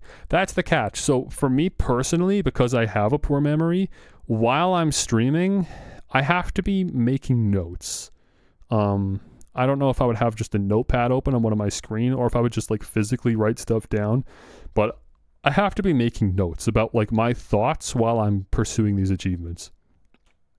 I need to be remembering what was a particular hang up during this moment because it's going to happen over a week or 2 weeks, however long it happens. I'm just straight up not going to remember. By the end of the game, I'm not going to remember anything other than the last achievement I got. So yeah, lots of little notes and stuff along the way. Timestamp marker. Yeah. I don't think that would work for this, would it? Because it's not about finding a specific moment. It's just about me writing down my thoughts. My thoughts aren't necessarily going to be reflected in the stream, you know? I think it's more important that unless I do just take a moment to verbalize what I'm thinking and then that becomes the timestamp. I guess that works, but yeah, I don't know. That could be a thing. I wouldn't know how to set that up. Hopefully that's already some kind of like program that exists, some kind of script.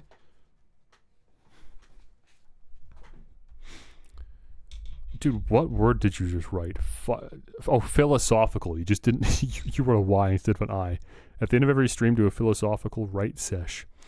Yeah, we could do that. I'm worried that even like just at the end of a single live stream, that wouldn't be enough. I really think it needs to happen as I'm going. I'm not going to remember at the end of like a 10-hour session because it would, because think about it, I'm spending my entire day doing it, right? If I'm not streaming, I'm spending my entire day doing it. I think, like, if it's not a work day, like tomorrow, for example, I'm not working tomorrow. I'm going to wake up at probably 10, knowing me. And then I have until 10 p.m., really, until I'd want to think about winding down. That's 12 hours of video games.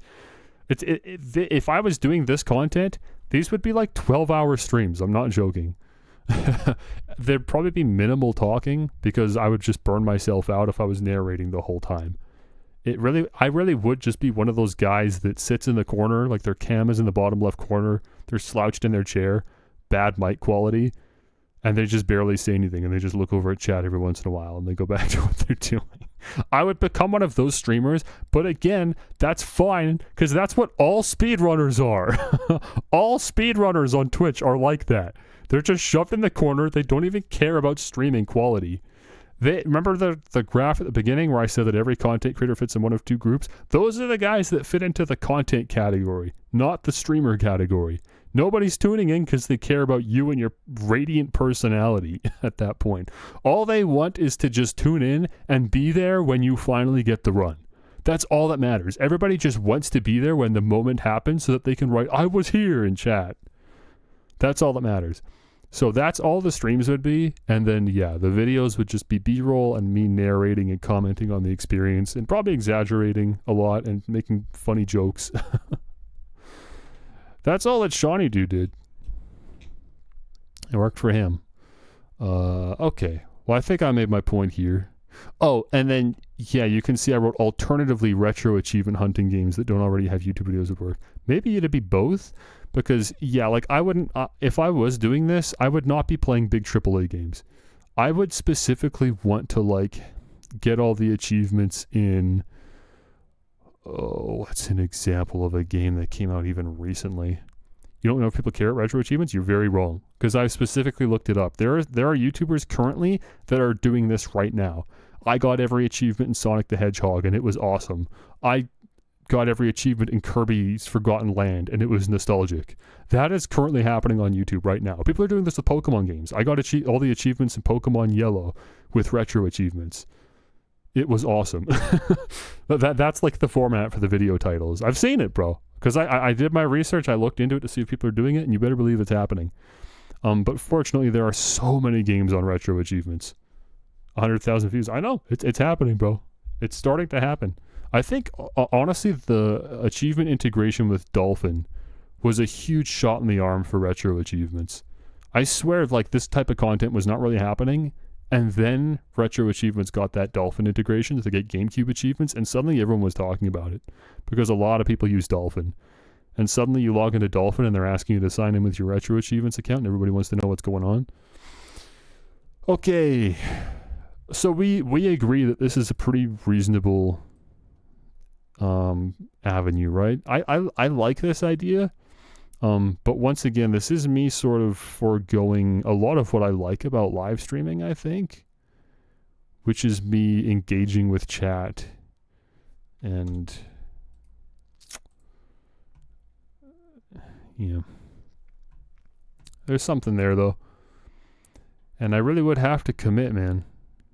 There are going to be achievements that are soul-sucking. There are going to be times where I'm like, it's been 3 days and I still don't have this achievement, and I really hate this game and my life. But you just got to do it because you're 99% of the way there. You know? That's going to be the hardest thing about that type of content, is just remembering in that moment, it'll all be worth it when I get a YouTube video out of this. The guy's name is Supersonic, so viewers don't care about autism. That's no rebranding necessary. I could be Spiky Wikey. Who cares? Okay, this is the last. If you're thinking, man, you sure came up with a lot of ideas. Here's the last one. Indiscriminately stream the highest rated Steam games each month for the purpose of maintaining a monthly video series on YouTube discussing and reviewing the games with stream B-roll underneath. The video format would be like January's highest rated games on Steam, etc. I looked, because I thought, well, this probably exists already. Like, surely. I looked. I personally couldn't find anything actively doing this. I couldn't find anyone actively doing this. You'll have to do your research. If someone else is already doing this, then honestly, this role has already been fulfilled and we can get rid of this. Because there's no point in doing literally the exact same thing that someone else is already doing. But as far as I could tell, no one's doing this. No one is making a video that is like the 10 highest rated games of the month. Too much money into this? No, you're wrong. Because I'm already doing this. I'm already doing this. I mean, here, hang on. Let me just pull over the tab. You think I don't already buy a ton of Steam games? That's already what I do. Some months will certainly be more expensive than others, like next month, for example. Next month is going to be very expensive. I fully expect there will be at least 3 $90 games next month that will be rated highly enough to break the top 10. But let me show you... nope, those are 3 months. No, never mind. Oh, here we go. This is 2025. This is actually perfect. Here we go. No wonder you're broke. I'm not broke. Although I would have more money if I didn't love video games so much. I will admit that.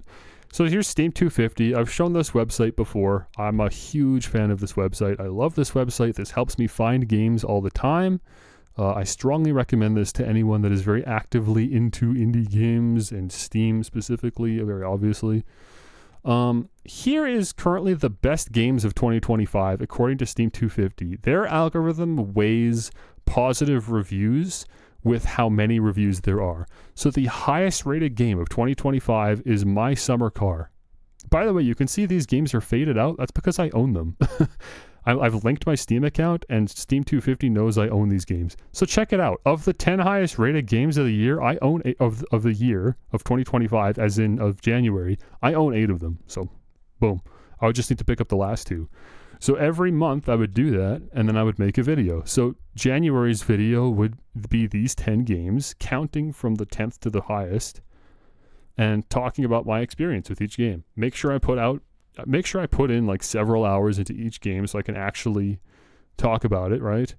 And then yeah. Is Jaded picking up? I doubt it. Do you think my video really did anything? I think it's got like 20 views or something. I'm going to say no. Yeah, it's 2 user reviews, so no. No one has left a review since I did. Review 1 is the one that was there when I made the video. Review 2 is my review. So that's it. Fortunately, Steam 250 isn't looking at this number to determine how many reviews it has. It's actually counting how many reviews there are. So Jaded's doing just fine on this website, but of course this isn't the algorithm that Steam uses. Steam is using the actual valid reviews.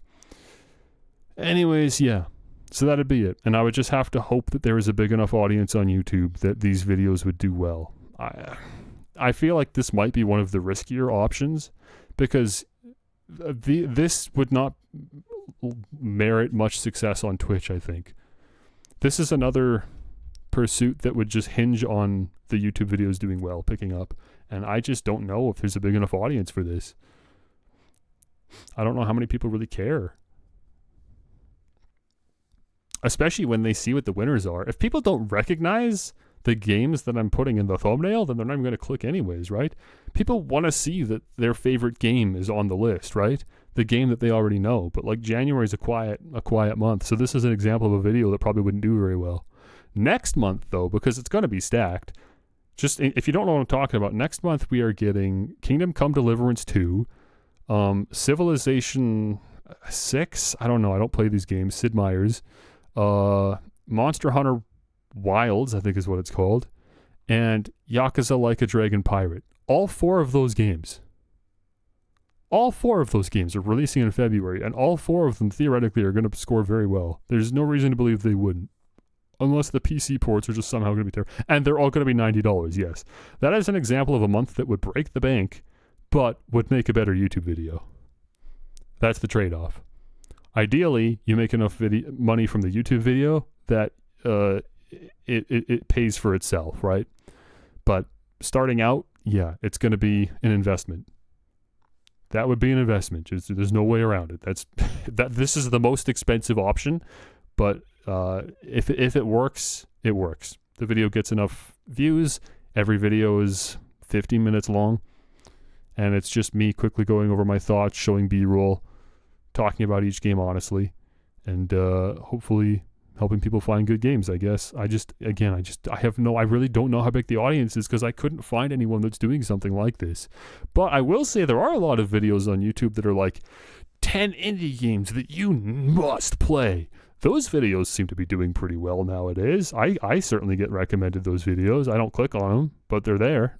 I don't click on them because I don't have a hard time finding indie games to play. I'm not really in need for that, but they seem to be performing well. They get enough views. So that makes me think there is a world here where this does well. But whether I'm the one to do it, I don't know. I don't know if I can honestly and thoughtfully talk about these games in a way that is reflective of most people's experience. I worry that like I talk about My Summer Car and I'm just talking about how I don't think it's a good game. I think it's Euroware is just getting inflated on Steam because Polish people are just happy to see themselves represented in a video game. I don't even think it was Poland. I can't remember what it was. But, our like Threefold Recital is only this big because China just has such a closed ecosystem on Steam. They can only play other Chinese games. And so naturally, Chinese games perform better because it's going to such a huge audience specifically. And so it's just weird to have that score as high as it is. I think people will be upset with the placement of the games, and they would also be upset that I'm not talking positively enough about their favorite game. I don't know. This one feels like another one of the more risky ones, but this is something that I think I would really enjoy doing, which is why I put it on here. This is a way for me to convert. Honestly, this is the path forward that is closest to what I'm already doing. I mean, think about it. This year, I already streamed Tokyo Extreme Racer and Dynasty Warriors Origins. I already made YouTube videos on Jaded, The Root Trees Are Dead, and Threefold Recital, and I would like to do more. So this is already pretty darn close to what I'm doing. It's just that every month, to cap things off, I would do a big summary video that is supposed to ideally get lots of views. It wouldn't happen overnight. It wouldn't happen instantly. But I think if I had a good flow going, if I really was doing it every month, I think at a certain point, these are going to start to circulate and do well. I would hope.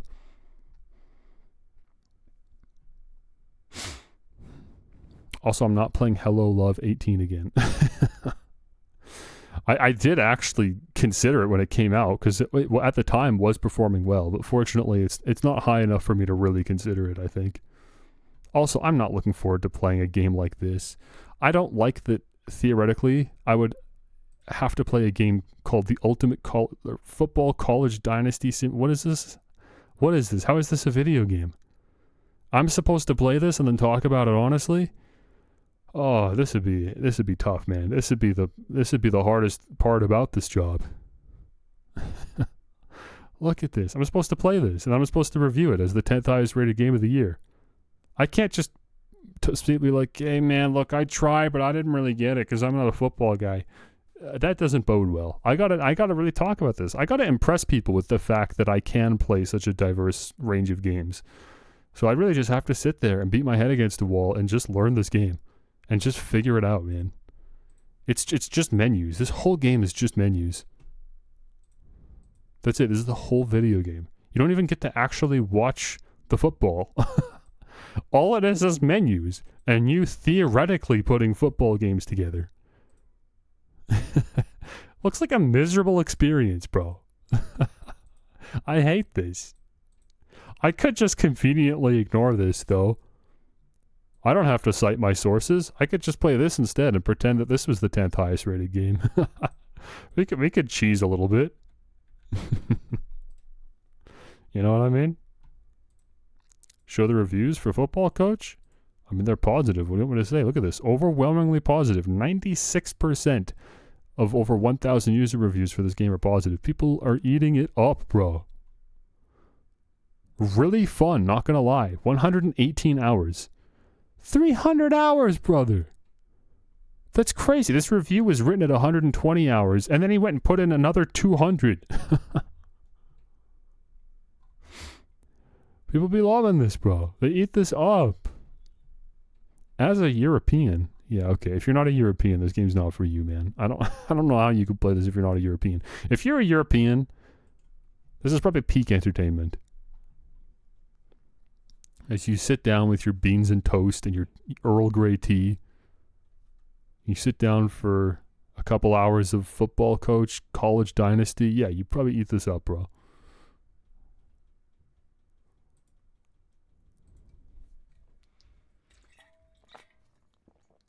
Oh, you've seen his hockey?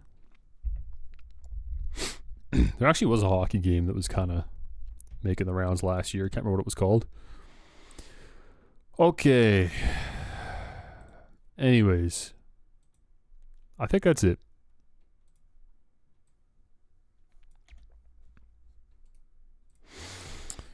Let me pull this back up. Let's do a quick summary here. Do a quick list. So these were all the dumb ideas I had.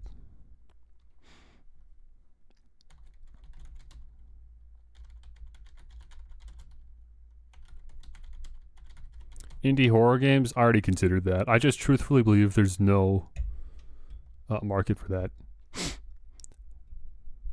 I just think I would really struggle to find the audience.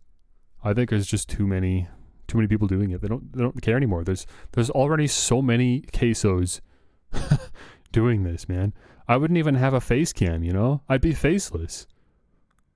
I don't think people want faceless. They want to see the person play the game and they want to see the person scream. And then you can put the screaming reaction in the thumbnail.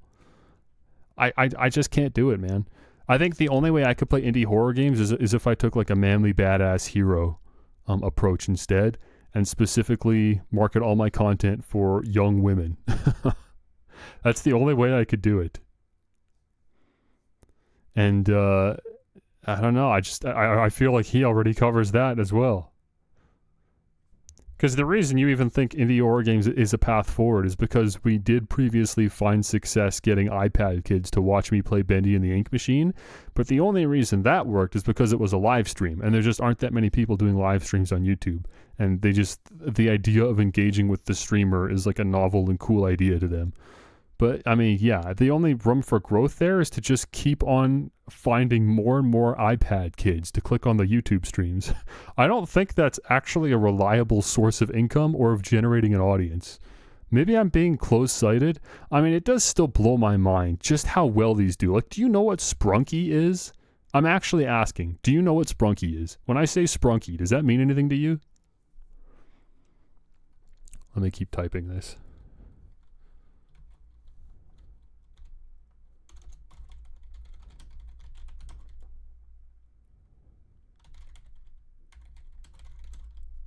The sprite ripoff from GTA. Okay, you don't know what I'm talking about, but I think that perfectly shows just how out of touch we are, and maybe shows that there really is a way to tap into this audience of children that we just don't know about.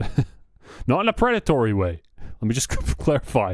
I'm just saying there is a young audience out there that is looking for content, and there might be a way for me to find my niche making that kind of content. Here, you've seen them around? You know what I'm talking about? I think it's with an I, right? Yeah, sprunky.org, sprunky.com. This is what I'm talking about. Okay, so if you don't know the story, and I barely know myself, some 15-year-old kid played Incredibox and thought, what if this was a creepypasta, and just used Scratch to put a game together, right? Lots of kids are learning Scratch. Bless them. I'm glad, honestly. I think that's cool that Scratch is accessible enough that kids are learning how to develop games on Scratch. That's cool. So some kid made these characters. You can see there's like a creepypasta mode in the game where they get all scary and freaky. Look at it. Was cool. It was a novel idea. It was so simple. The character designs are so simple and effective for what it was. Immediately this was capitalized upon, and so many other kids started making their own Sprunky games and their own Sprunky characters, and so many predatory evil people started taking these very simple characters that are easily marketable to kids and just pumping them into like clickbaity apps and YouTube videos, brain rot content, and trying to capitalize on a market on these character designs because they know that kids want Sprunky, because right now Sprunky is hot. This 15-year-old kid is not getting any money from this, by the way. I don't know who this kid is. I'm saying 15-year-old kid because this is just the story I heard. As far as I know, right? It was just some kid that made this, and they just dumped it on itch.io. I mean, they just didn't think anything of it just because they made something cool. And now Sprunky is huge, and none of it is going back towards the kid. And I've heard that the kid has even been like harassed and received like death threats online and stuff because it's the internet, of course, right? The Sprunky situation is insane, is what I'll say. To quote your favorite YouTuber, it's pretty crazy. What is Sniper Wolf doing here? Why did Sniper Wolf play Sprunky? Look, it's crazy. But the point being just there is a huge audience for this, and it's just the most random crap thing you've ever heard. Right? Like, I should have gone my life without ever seeing Sprunky, right? But I did somehow. You should have gone your whole life without seeing Sprunky because we're in our 20s. We're not the audience for this. But if we do know about Sprunky, we can capitalize on that in some way. You're an artist. I'm sure you could find success there. And me, as someone that streams games, should be playing Sprunky. You know what I mean? So if I was more in touch with the youth, I guess, yeah, maybe there's a path forward there. I don't know if I could do it, man. A lot of it would be Roblox, I think. Playing a lot of Roblox horror games. I'd have to spend a lot of time on social media following circles that are curating this type of content, probably run by kids. It'd be difficult and kind of uncomfortable, man, because I'm 28, bro. I shouldn't be hanging out with kids online. But that would be the path to success, is to really get in the weeds there, figure out what kids are getting into, and make sure that I'm there to capitalize on whatever the next big horror trend is, so that I can be playing the back rooms, or what was that game that was really big on Roblox that that Gianni guy voiced like a fish in? You know what I'm talking about? I can't remember what that was called. That was huge. That was absolutely massive. And no one over the age of 25 should even know that it exists, and most don't know that it exists. But the kids loved it, bro. I don't even remember what it was called. and it was very well made from what I saw. I saw one gameplay of it from a Let's Player that I watch. And even then, when he played it, he was like, look, I don't play Roblox. I don't really know, but everybody was asking me to play this game, so I checked it out, right? But imagine if you specifically were following that type of content. You'd be able to be there first and get the videos out. And the kids would love it, man. So, okay, you know what? I'll give it to you. There probably is success to be found there. It's just a lot of work. Yeah, an anglerfish is what it was, because he had a light hanging from his head. Okay, I'm getting so distracted. I haven't typed anything in like 5 minutes. Multiple streams condensed into a lengthy video. There's more to it than that. I'm just quickly summarizing the concepts that we talked about. Long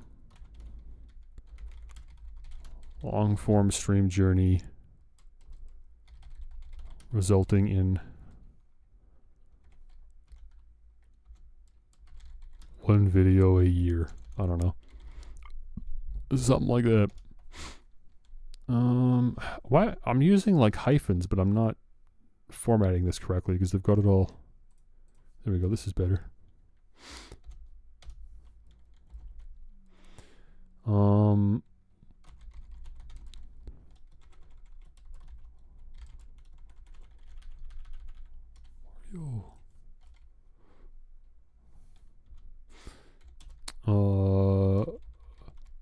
PokeTuber.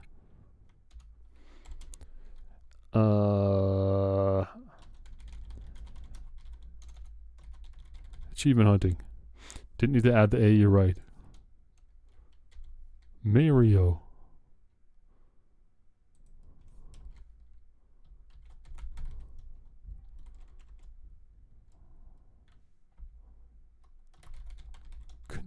Consume.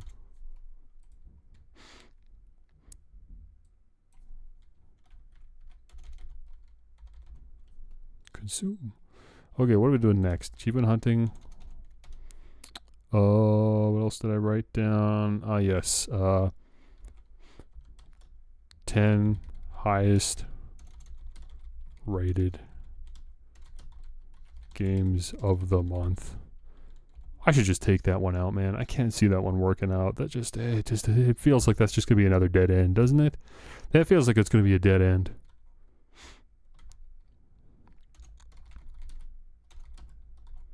Horror games for the kiddies.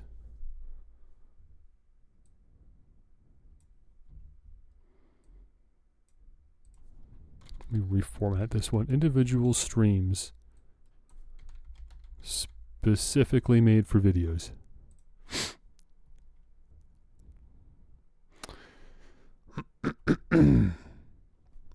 You vote for 1, 2, 5, and 6. Okay, should we rule anything out specifically? Is there anything we can specifically rule out? And not just because you don't want to see it. Put yourself aside from this. I'm asking you as someone that has been watching me for a long time now. Is there anything that you think I specifically wouldn't find success in? Do you think any of these really are dead ends that you have little faith in, or you think aren't worth the time or money or whatever? Let's start with that.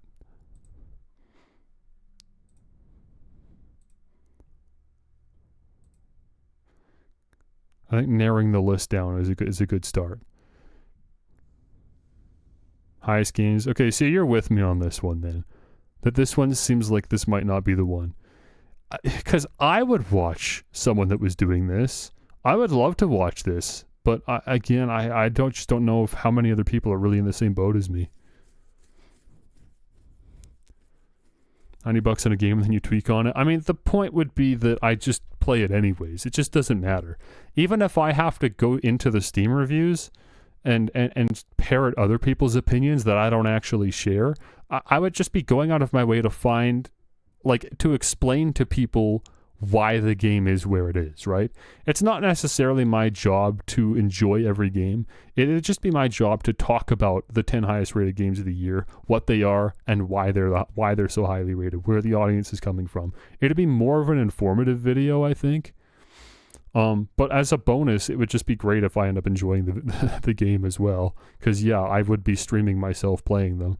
So it would kind of suck if I'm not really having a good time. But it is inevitably going to happen. Every month, I'm sure there'll be at least one game that I'm not a huge fan of. But every month, I'm sure there's also going to be games that I am a huge fan of and that I'd be proud to showcase.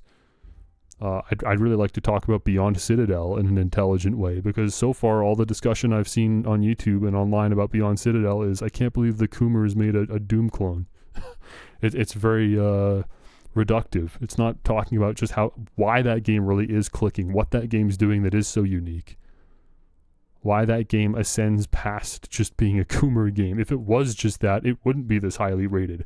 18 plus games don't get that highly rated on Steam, not as highly rated as that.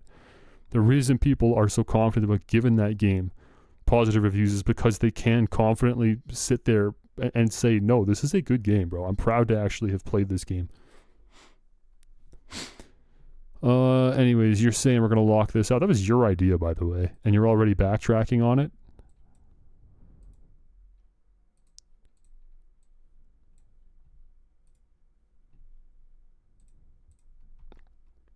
It was a funny, but there's truth to it. It's not wrong, even if it's funny. There is again, as long as I download Roblox and I'm in the weeds, I think there's a lot of opportunity to find the next big thing, right? That wouldn't appeal to me. I think most people my age wouldn't care, but I would just be out there making the videos for the kiddies. It'll weigh down your soul. It might. It might be a little soul-crushing. A lot of jobs are soul-crushing. I work in construction right now. You think that doesn't hurt me a little bit? My leg's been sore for the last 4 days.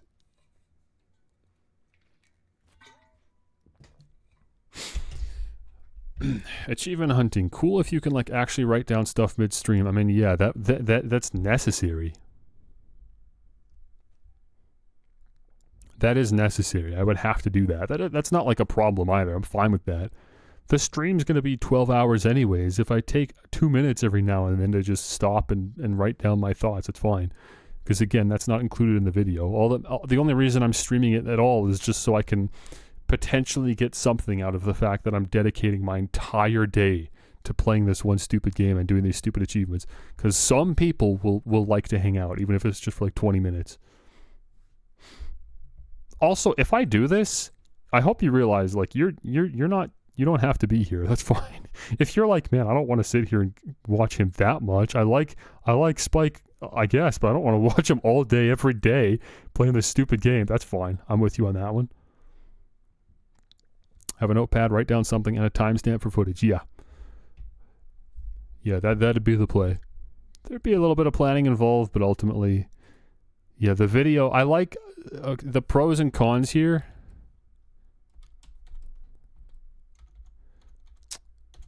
I need to make this text smaller. Sure, okay, let's just get rid of these then if we're going to lock them out. Let's start writing some pros and cons.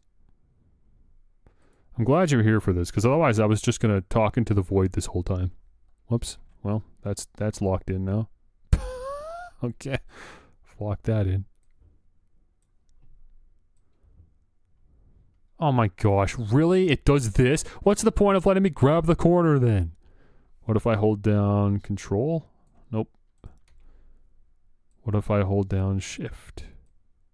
No? Is there not a modifier? Is there not a modifier I can hold down so that this doesn't squash when I zoomed in? Are you joking me? MS Paint is a joke. Bro, why are we here?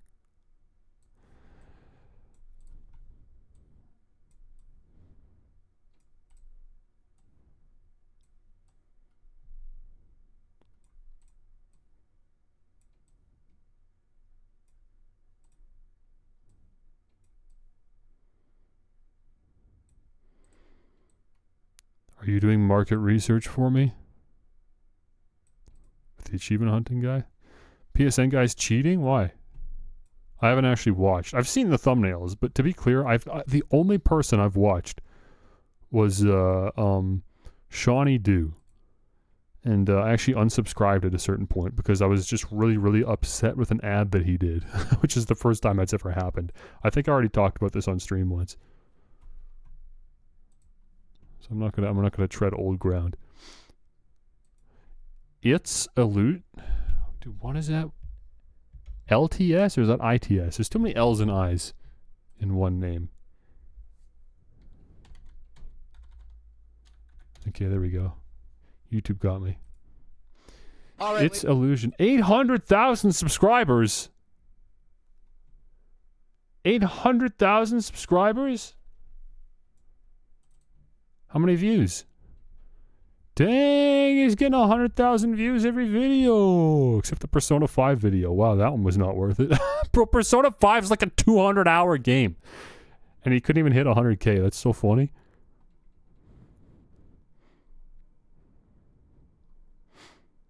Oh, the Marvel Rivals one really popped off.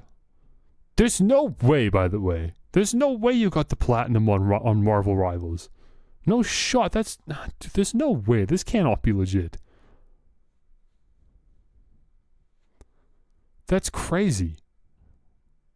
Some of these are fun. Like, yeah, Squirrel with a Gun's not going to be a difficult platinum, but Persona 5 would take so long. There should be a 2-month gap between these videos. It is cool, though, that he's able to do a mix of recent releases and old releases. Like, look, here's Batman Arkham City and Arkham Knight just 2 weeks ago. There's Tomb Raider, Just Cause 4. Is Sniper Elite Resistance the new one? That, like, just came out, didn't it? That's crazy. Squirrel with a Gun is a recent release. Are those... I think those are the only games he's even played. Actually, even then, Squirrel with a Gun came out months before this video came out. So these are long journeys, but he's not, like, starting one and then doing the next. He's obviously playing a lot of games at the same time, and then he just gets the video out when he's done the game. That looks like that's how he's doing this. So who knows? He actually might have spent months doing Persona. He's just been chipping away at it over a long time. Because ultimately the game, he already like can't get the video out in a timely manner anyways. So at a certain point, it doesn't really matter how long it takes to platinum Batman Arkham City. The game came out like 14 years ago. It'll get out when it gets out, right? But this one's really shocking. How did you platinum Marvel Rivals? That's tough. It's a live service game. There's so many factors that are out of your control. Like, most achievements in games are about your skill level or the amount of time that you're willing to commit. But live service achievements are tough because you're just waiting for the right moments to line up. And this was uploaded December 9th? Dude, what? When did Marvel Rivals come out? I thought it was like a December release. Hello? Dude, what?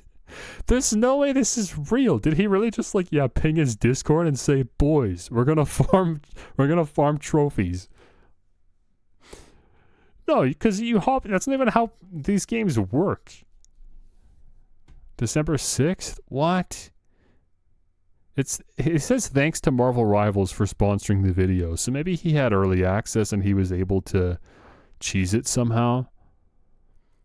Or maybe maybe he played the betas and the betas also had achievements, so he was able to chip away during the earlier releases, but I really doubt it. I doubt there was achievement support before December 6th. There's no way. I'd have to watch the video. I'm terribly curious. But yeah, from what I'm seeing here, he's finding a lot of success, and he's not even like necessarily getting videos out immediately after the game came out, because that would be unreasonable, right? Most of these are like Dragon Ball's. Wait, what is this? Oh, that's not even Sparking Zero. That's just a Dragon Ball Z game. Yeah, he's just playing whatever, whenever. Alright, so I'm trying to platinum Silent Hill 2. I'm proud of you, bro. Silent Hill 2, November 23rd. When did Silent Hill 2 come out? I was hoping that the YouTube page would just say. I feel like this was September or maybe October. I think it was a September release, so this could have been a 2-month journey, maybe? That's reasonable. It shouldn't have even taken that long, really. Silent Hill 2 is a single-player game. You'd probably beat the whole game in one sitting, realistically, and then achievement hunting would be maybe a few days after that. It probably wouldn't take more than 3 or 4 days to get 100% of the trophies on this if you just fully committed to it. Day in, day out, just play Silent Hill 2 until you knock it out. October 7th? Okay, there you go. A month and a half it took him to get this video out, and that it still hit 192,000 views. There you go, see? So a bit of market research, we can see that there's not a whole lot of pressure. Like, obviously, it'd be in your best interest to play recent releases and get the video out ASAP, but you don't exclusively have to play recent releases, and you don't necessarily have to get the video out in, like, that week or something. I think people would reasonably expect that it would take a while. Okay, that gives me some confidence, I guess. But yeah, this dude's definitely full-timing this. There's no way he's doing anything but this, right? Okay, he does have a Twitch. Assumably, he's just streaming him playing the games for the videos, right? Can I view... Do you not even keep past broadcasts? When was the last time you streamed? Okay, it's just a bunch of Warzone. There's no way, right? There's no way you're actually streaming Warzone. On top of this, there's no way he's also got a live service addiction to Call of Duty. That'd be crazy.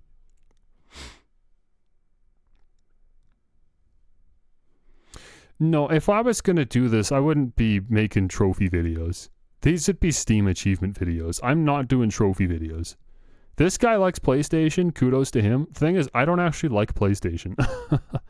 I mean, there's a reason I only just got a PS5 when I did. And there's a reason I got it secondhand, so the money wasn't going to Sony. I was just buying some random guy's used PS5.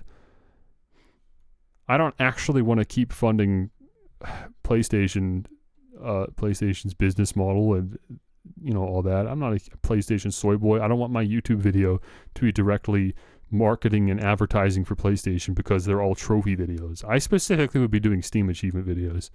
That'd be, like, crucially important to me. I'd rather make Xbox videos. I'd do Xbox achievement videos than do this.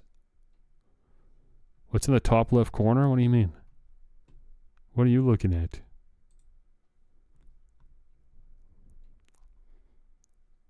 His ad? The YouTube Premium? Yeah, well, I left Spotify. I've unsubbed from Spotify because they were charging too much. And at that point, I thought, well, screw it. If I'm not paying for Spotify, the $12 could just go into Premium instead. It's about $2 more, I think. So now I'm just using YouTube Music instead of Spotify. And functionally, it really is almost the same. I didn't realize it, but honestly, YouTube Music is working pretty well, like, to fill the role that Spotify did for me. Whether I'm actually getting the value out of it is hard to say. It is too expensive for what it's worth, but if that's just how much it costs to pay for a music streaming service, then at the very least when I pay for YouTube Premium, I'm getting more than just the music. Because I'm also getting ad-free videos on YouTube. I'm getting background play on my phone while I'm at work, so I don't have to actually waste my battery and data by leaving my screen on all day. I don't love it. Like, again, I've been very resilient to paying for Premium because I don't want to have to pay to remove ads. But after canceling my Spotify subscription, I no longer was paying that. Premium now brought additional value to me because I was now also paying for the music service. And so that kind of worked out for me. Yeah, maybe if I had an Android, it'd be different. Maybe then I couldn't really justify it. But at the very least, in the locked down Apple ecosystem, I wish I didn't have to pay for Premium. I really don't. I don't like how they're cracking down on ad blockers and just saying, hey, just buy YouTube Premium, bro. I don't love that. That's not what I'm supporting, though, when I pay for YouTube Premium. For what it's worth, I'm honestly getting the most amount of value from background play and YouTube Music. The ads are just a bonus on top of all that. Okay, what were we doing? Where's MS Paint? Where do I put you? Okay. Let's talk about pros and cons. I'm not going to write pros and cons columns. I'm just going to write things down in green or red. Let's talk about pros and cons of each thing as we continue to break this down and decide a path forward. I don't know if it's a good idea to do this all publicly, but I just really wanted to be open with you about what's going on and ideally get some secondhand input here, second opinions, be able to bounce ideas around. Individual streams specifically made for videos. Okay, positives. Oh, I'm bold right now. Tried and true format. Should find success on YouTube.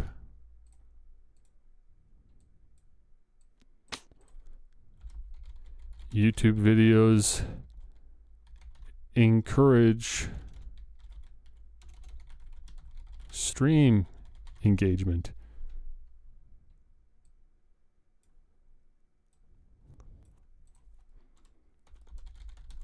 Which makes better videos. So it's cyclical in a way.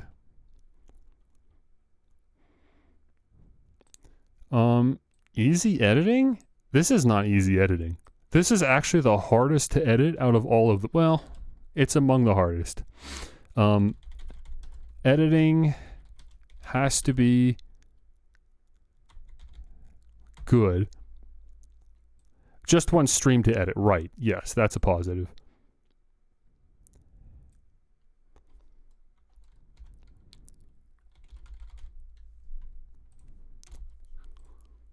But yeah, I can't just get away with dicing up a stream. There has to be zoom ins, really thoughtful about the pace of things. You also have to do a good point, make a point to edit around sections that would get a video demonetized. Editing around music or gore or swear words from the game, stuff like that. You have to be very thoughtful because all of these, each of these videos has to theoretically be made to be monetized. Yeah. Never more than one stream to edit at a time. That's a plus for sure. Yeah, getting ideas. I don't think I'm bad at it, but surely there will be a point where I'm like, I don't know what to do for a video. Eventually we're going to hit some walls where I'm like, I actually don't have any video ideas.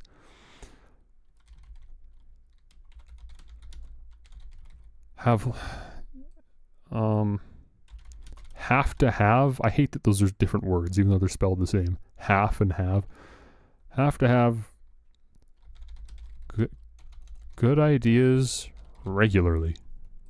Some ideas are just not going to hit the same as others, and that's fine, but I have to every single stream go in very committed with a specific idea.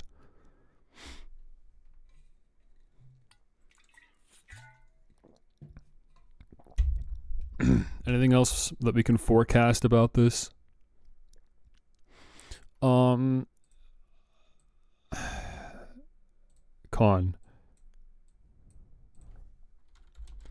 Not sure my personality slash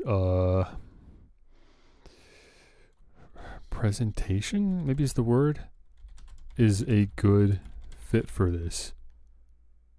Not presentation, but just I have a sort of muted reaction to stuff. I don't really know how else to word it.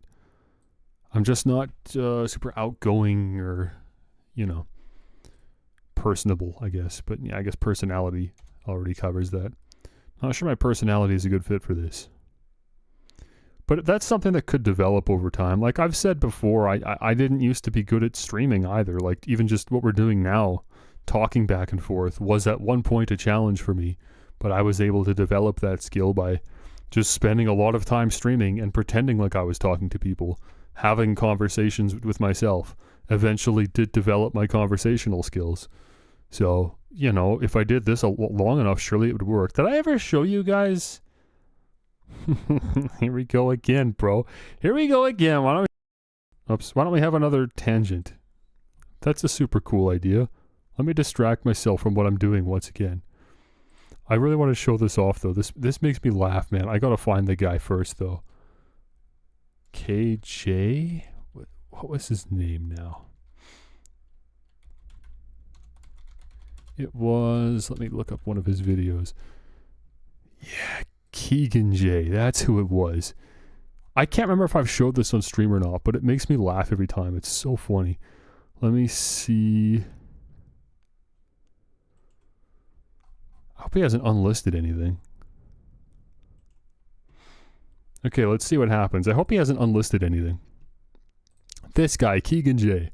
This is a PokeTuber who managed to completely change his personality to fit his content. He, at one point in his life, wasn't really great at presenting videos, but over time, he just kept making the videos out. He found a way to just muster out the energy to project and narrate in like a loud and YouTuber way, and it's crazy the glow up. Okay, I don't know. I'm gonna click on this video. I hope this shows what I'm talking about. In the game of Pokemon, not all species are created equal. While some dominate the viability tiers, others sit a little lower, usually due to either a limited moveset, poor typing, or mediocre stats. Below these, however, sit the Pokemon in the lowest tier. These are Pokemon who exhibit most... Okay, kind of chill. I guess it's interesting, it's informative. Maybe he's going to talk about something. He's talking about his Pokemon playthrough. This didn't quite work out, however, as her Clefairy got a water gun from Metronome and buried my Onix. Ouch. Okay, so he's narrating the playthrough. Got it.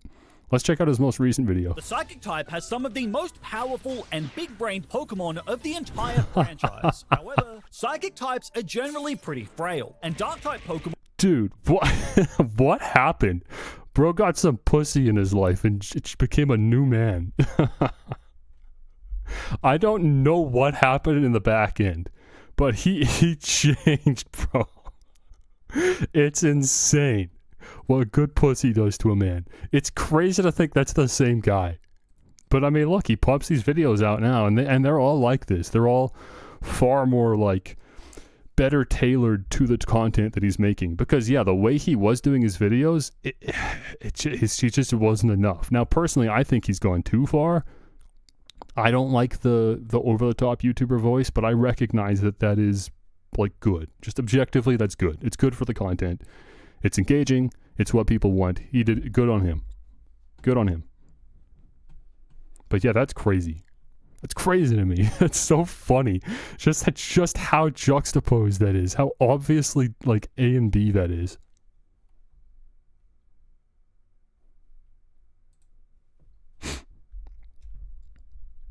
Okay, back to business. So yeah, that's what I mean when I say not sure my personality is a good fit for this, but recognizing that there's a chance that could change.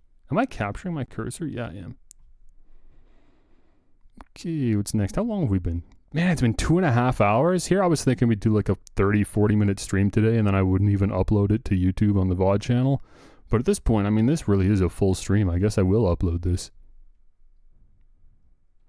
Copy paste the personality thing to Mario and PokeTubing? No, not to PokeTubing. Specifically, I think one of the reasons I'll be good at PokeTubing is because I do have a unique personality for that content. I don't have to do the YouTuber voice because I'm not making the content they're making. I'm making my own brand of Pokemon content. As long as I'm well-spoken and thoughtful with my narration, which I like to think I am just casually when I talk, I feel like I hold myself to a slightly intelligent regard. I like to think except for when I fumble over my words or can't find the right word or I misremember like a turn of phrase or something, I like to think that I speak intelligently. I don't say this like to be self-aggrandizing. I just mean like, you know, I try to take advantage of the English language to properly verbalize what's going on in my head. So yeah, like that would be reflected in the content, and that would directly clash with the YouTuber voice. Like, you know what I mean? And the content I make, I think, would like to be intelligent in a way. You talk like a Flash cartoon? What does that mean? What could that possibly mean? How do Flash cartoons talk? That's an absurd thing to say about yourself. That's an absurd thing to say about anyone. But to say about yourself is insane. Okay, multiple streams condensed into a lengthy video. Constantly targeting specific audiences niches with each game. So constantly, every single time I do a new game, it's me tapping into a different audience that is ideally very passionate or like engaging. Dude, Bloodborne. I finally played Bloodborne. That would go off. Like there's an infinite pool of games to pull from. Playing every Hatsune Miku game, that's another perfect example. Playing every Barbie game, playing every like whatever. Those would go off too, and that would also fit this very well. Here. That's a plus. Infinite stream ideas / content. There's infinite potential with this.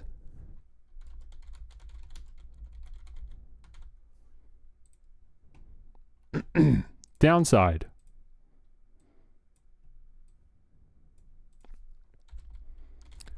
Will be difficult to stand out. There's nothing about my content that is unique or would specifically draw people to click on a YouTube video. The only like draw to the content is the content just being based off of something that is already popular. I can't really add my own spin to it that would convince people to click on the video.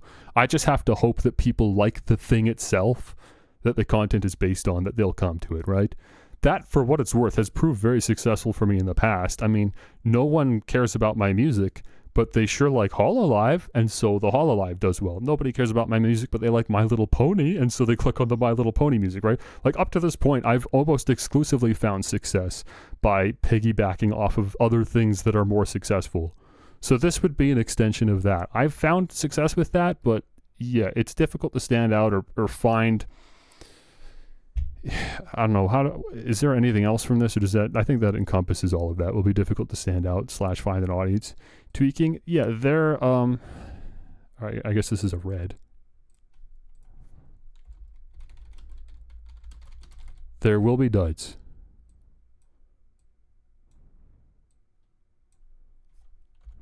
/ tweaking. There will be duds / tweaking. Not every game's gonna hit, that's fine. I mentioned Deltarune on there. I hope I like Deltarune. I hope Deltarune is what I wish Undertale was. But maybe I don't end up liking Deltarune either. I'll only find out once we get there. Comments from people saying you played something wrong? That's not going to happen.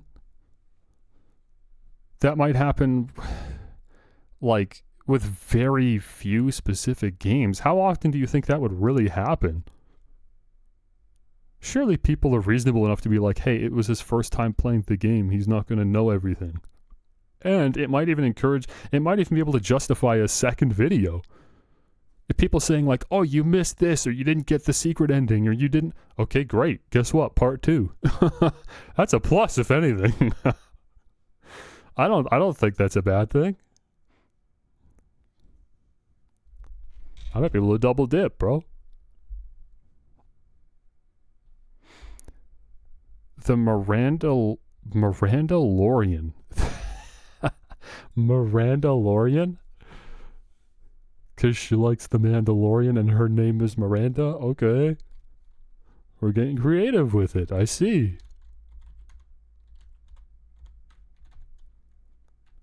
Oh, there's a whole bunch of results for the Mirandalorian playing different games. I really like video games, chaos, and making people laugh. Expect the unexpected, because that is what you will find on this channel. Thanks for watching. Dude, I love reading people's YouTube descriptions, especially because a lot of people write their YouTube descriptions when they first make their channel and they don't update it for like 6 years. They just totally forget what their description is. Oh, this is recent. They've recently finished GTA 4. Look at that. And now they're playing Astrobot. I mean, it's just a Let's Play channel. This is just straight up a Let's Play channel. There is no draw to this. This isn't even what I'm talking about. This is just straight up a Let's Play channel. The appeal is that she is woman. You can see woman play video game? Wait. How unusual. I want to see woman play video game. I don't think this really works for me. Comments of people saying to install mods and saying she did wrong choices. The first GTA vid. Okay, let me drag it over. Let's watch together. Dude, I actually hate that YouTube constantly puts videos in the corner. It's so frustrating, bro. Stop. How long did it take her to play through this? Does she upload every day? Bro, she played Five Nights at Freddy's. I see her play Five Nights at Freddy's. Woman play Five Nights at Freddy's. So she played GTA 5 first and then went back to GTA 4. Like immediately. Dude, she took like no break. She finished GTA 5 there. There was like maybe a couple weeks. And then we're hopping into GTA 4. That's crazy. This is an hour long? I think that's probably how long my time playing GTA 4 was, but man, it was a good time. I got through the opening cutscenes, and then I found out how fun it is to hop into a car and just crash into walls, and then I just did that for an hour, and I was like, you know what, this game's 10 out of 10. And then I never played it again.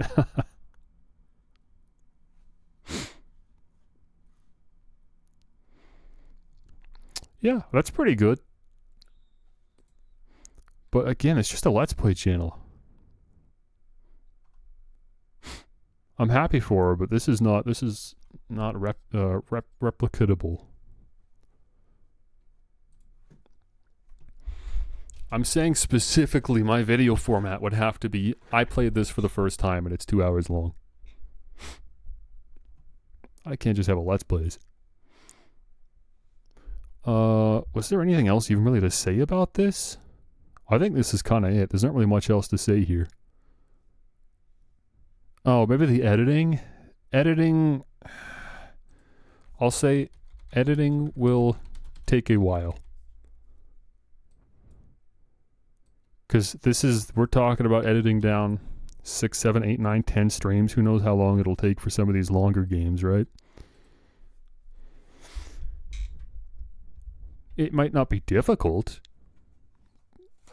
but that's not really the problem. The reason I don't like editing has never been because it's too hard. It's because it just takes too long. Anytime something takes too long, I just get burned out on it.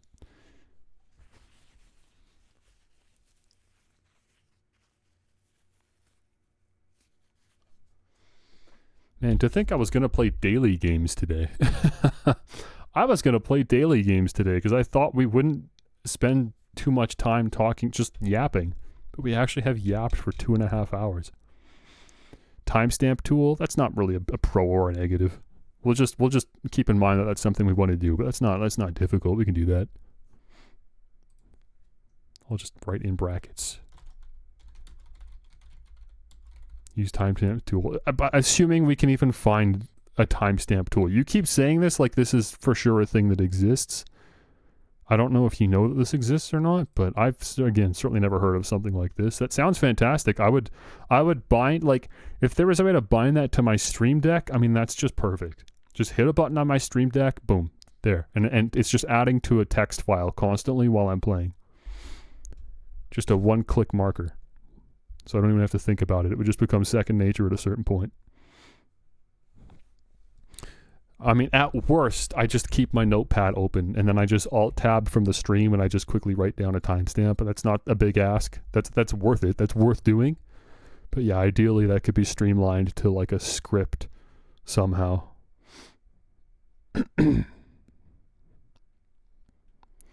Any other pros with this? If there's only 2 pros, maybe this ain't great.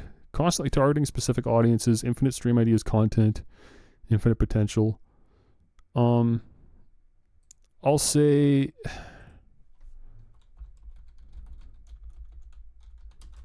should be able to do a video every week or 2. I think that's a good cadence, right? Like if I'm doing videos less than every week or 2, I think that's a problem.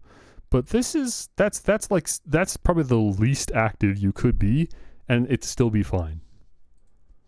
You don't have to do videos every day. As long as they're beefy videos that are worth it, people will wait, right? If I could get a video out every week or 2, I think that's a good cadence. Could you do all of Final Fantasy in 1 week? What do you mean Final Fantasy? Do you mean the series, or do you just mean the game Final Fantasy? Yeah, I could be the JRPG in 1 week. but there are like 16 Final Fantasy games. I hope you're not proposing playing 16 Final Fantasy games in 1 week, because obviously that's not happening. Yeah, like a JRPG, even if it's like Persona. No, actually, Persona's pretty darn long. Okay, there's some JRPGs that are a little bit too long for a week. But I think Final Fantasy's a week, right? I mean, I guess maybe I'm not the person to ask. You got to ask someone that's actually played it, I guess. I already want to play Final Fantasy VII this year. Did I say that? This year, it is a personal goal of mine to play Final Fantasy VII. I have decided that I don't want to die before I have played Final Fantasy VII. There are a few games that have come out over the last several decades that I am like sad that I haven't played. And it would be sad if I died without having played them. And that's one of them. I gotta play Final Fantasy VII. It's just insane how people still talk about how good that game is. And last year, a content creator I watched, his name is Coney, he played Final Fantasy VII for the first time with no context, had never played a Final Fantasy game before, doesn't even really play JRPGs. He played Final Fantasy VII, he's like, that's a god tier game. I can't believe how good that game is and how it still holds up so well, and I wish I had played it sooner. That, I think, was what finally convinced me, like, no, I gotta play this. Yeah, it's like the same reason people were playing Balatro. People wouldn't stop talking about it. I'm feeling that way about Final Fantasy VII, man. These remakes have been coming out. They were, whatever it was called, the second game was nominated for Game of the Year. Just all piggybacking off of how good that first game was. Also got to play Fear Effect. Okay, I've never heard of that game. So obviously you're not on the same page as me. You're just randomly recommending some weirdo game that you like now. I wonder if that in itself is also a path. Do you think like playing weird old games exclusively? No, I don't think so. I don't think that's a path forward. I also don't know if I'm the one to do it. Because I don't necessarily like jank. I'm willing to tolerate jank if there's a really good game underneath, but I don't find jank to be charming, necessarily. It can be, but it isn't necessarily. But I think there's some people out there I think could find success exclusively playing, like, just weird games. Just weird old games, weird new games, just weird games.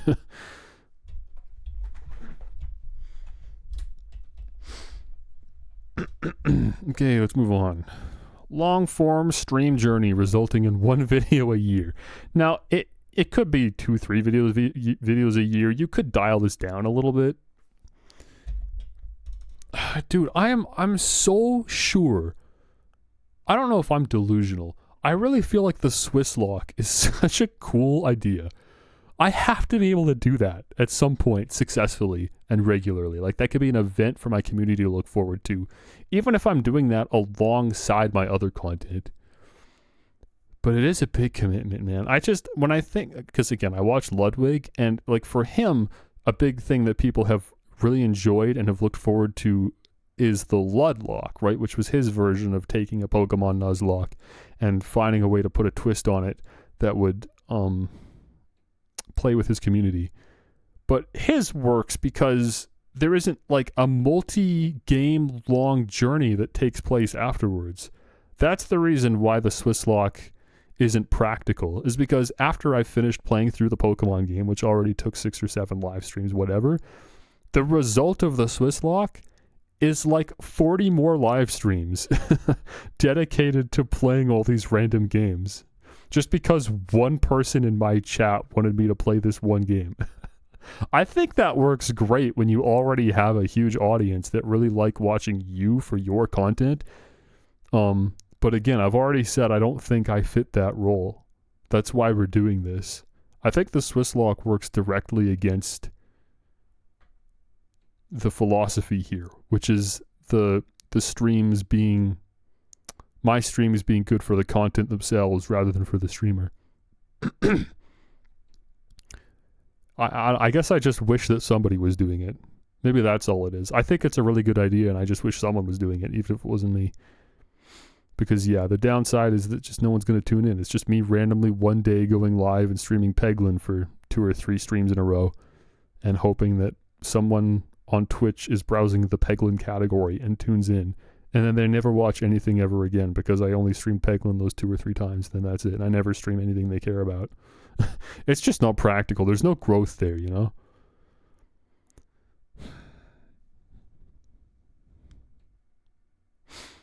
I just really like the idea so much, but I think we got to just take this out, man. There's just no world where this works, man. It's me sacrificing being a streamer in hopes that a YouTube video gets really, really successful and justifies all the time that was put into it. It's just not practical. When I'm talking about like action that needs to be taken today to change the course of my content going forward so that I can start justifying the time and effort that I put into my streams, how could I justify something like Astrobot, man? Even though I think that idea is very funny and it would make for a very funny video, I think we gotta put a bow on that.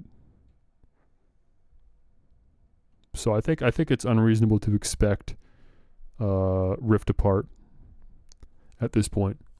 That was the idea. I just went in with a funny idea without really considering the extended consequences. And that's what this whole stream is about, is considering the extended consequences of my reckless streaming behavior, which up to this point has been very selfish and what is the phrase? By the suit of my pants? By the collar of my shirt? What is it? I'm looking for something again. I should watch more movies, read more books, to continue nurturing my vocabulary instead of just letting it slowly die and dwindle away. By the seat of my pants. That's what I was looking for. Instead of streaming by the seat of my pants. Nintendo, Mario, Zelda, consume. Okay, How do I word my justifying here? High potential, I guess, maybe is all I have to put.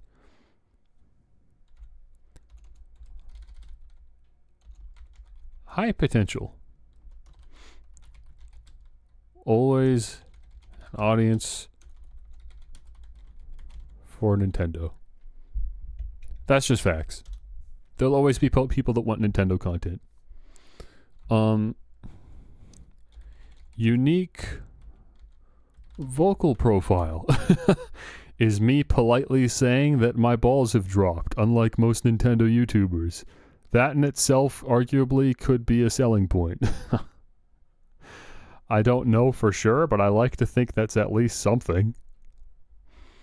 Let's start thinking of cons.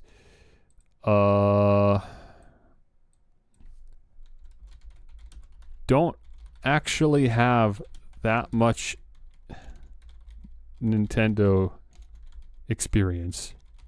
So I got to do some catching up first.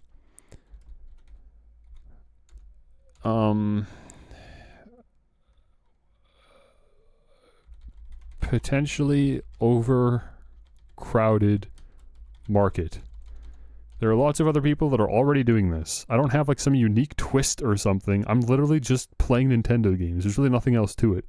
And I'm just hoping that I would take off because the algorithm favors me for whatever reason. But there's nothing unique to it.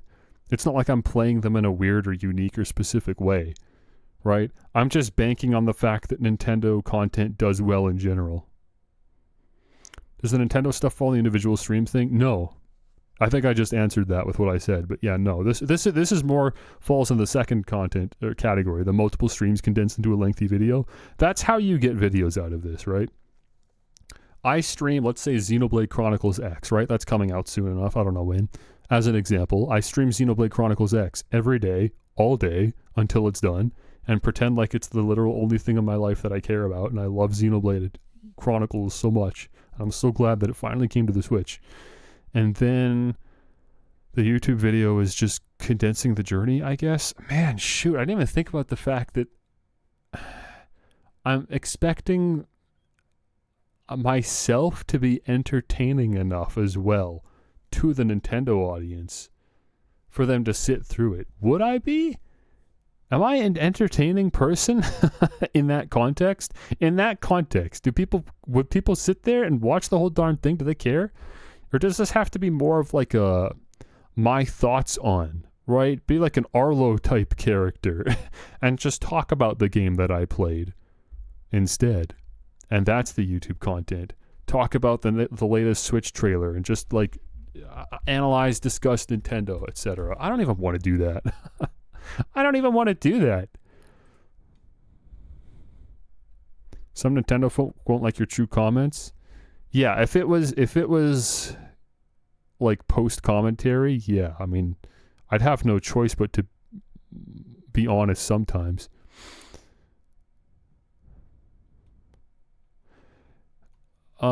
Let me write down like the main, as a pro, let me write down like the main reason I even initially considered this. I'll just say naturally fits my personality. Autistic man-child. It's the only reason I even considered this. Some people, like COD bros, can't do this. People that play League of Legends can't do this. I can do this, though. I'm not above this. I'm not above just playing Nintendo games, right? That's why this works. I'm fine with that. I can live with myself. Some people would call it soul-crushing. I wouldn't. I'd be fine with this. I can convert myself to Nintendo bro. I could do it. I couldn't do that for PlayStation. I couldn't do that for Xbox. I could do it for Nintendo. Honestly, screw it.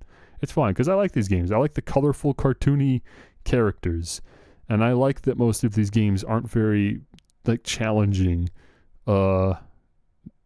in multiple ways. They're usually not difficult to complete, but they're also not very intellectually challenging. And I like that. Maybe some of the anime games are a little bit. They're a little bit more mature, I guess, but I'm fine with that. I like that. I'm okay with that. I can live with that. I like intellectually stimulating games as well, but if I had to just play Mario versus Donkey Kong from the Game Boy Advance, but with HD graphics, I can live with that. I'm fine with that. Luigi's Mansion, and that's, dude, that's got to be a plus too. I have to mark that down as a plus.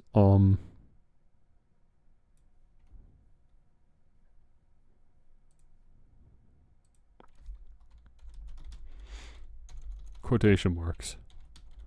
I played Luigi's Mansion for the first time. Banger YouTube video. Game that people love from their childhood, that they're nostalgic for. Nintendo game. I played this all the time as a kid. It's very interesting watching someone experience this game for the first time. I mean, this is directly ripped from the top right here. Multiple streams condensed into a lengthy video. I could still do this. I played Luigi's Mansion for the first time. Hang on, let me copy paste this. This fits as a pro in both of these categories, literally. I either way, I can get away with that, and that's just free. People like that. It's a mix of nostalgia. It's a mix of fascination because, wow, I can't believe you haven't played this yet. But it's kind of cool seeing someone play this and give their thoughts, fresh. I have to wait though. Like, there'll be a point after I've gotten truly successful already doing what I'm doing. I wouldn't want to, like, preemptively get into that. Like, there are some games I can only ever... Well, every game I can only ever play for the first time once, right? So I don't want to waste it. And, like, tomorrow, I play Ocarina of Time for the first time. I gotta save that one. That's like a banger. We keep that locked and loaded for the 100,000 subscribers special. I played Ocarina of Time for the first time. I'm not doing that tomorrow before I even start the channel, There's a time and place for that. That's a banger video. We keep that. We sit on that. We wait on that. But again, the multiple streams condensed into a lengthy video is like literally just nothing but that because there's an infinite amount of games. But there's only so many Nintendo games, and especially from that era, so you gotta sit on those ones. Anything else worth noting here? Yeah, the potentially overcrowded market, I think, is like a major one. I'm actually going to put an asterisk by this. I think this is the biggest risk here.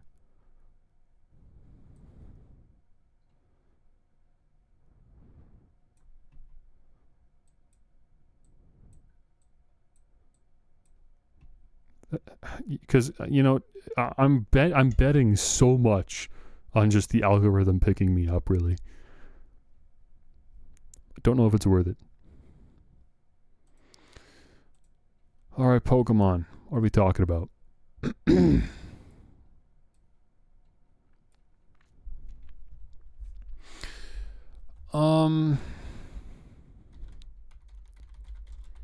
Genuinely passionate about Pokemon.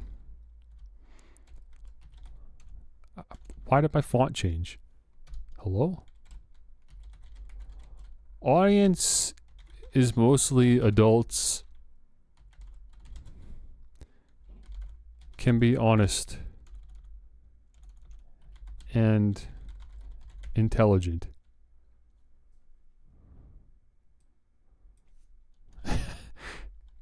Unique vocal profile. We can reuse that one.